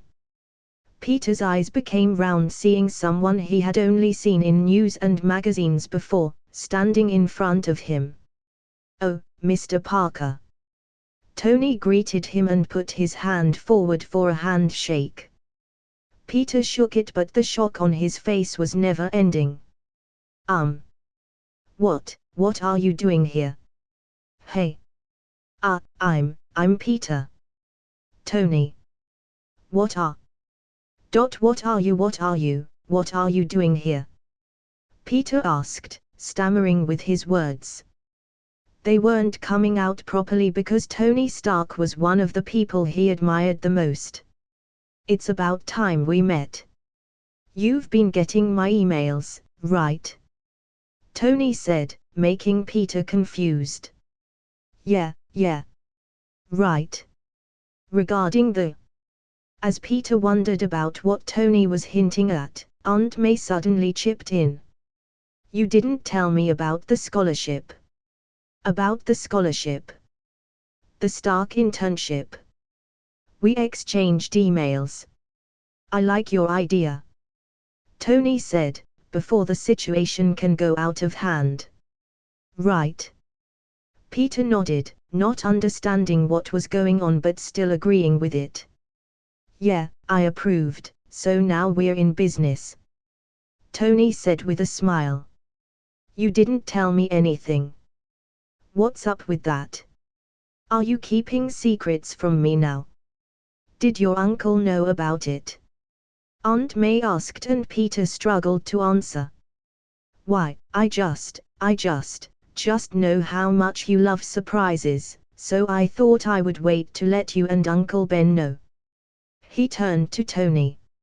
"Anyway, how will it work? Like the business model?" "That's what I'm here to hash out," Tony replied.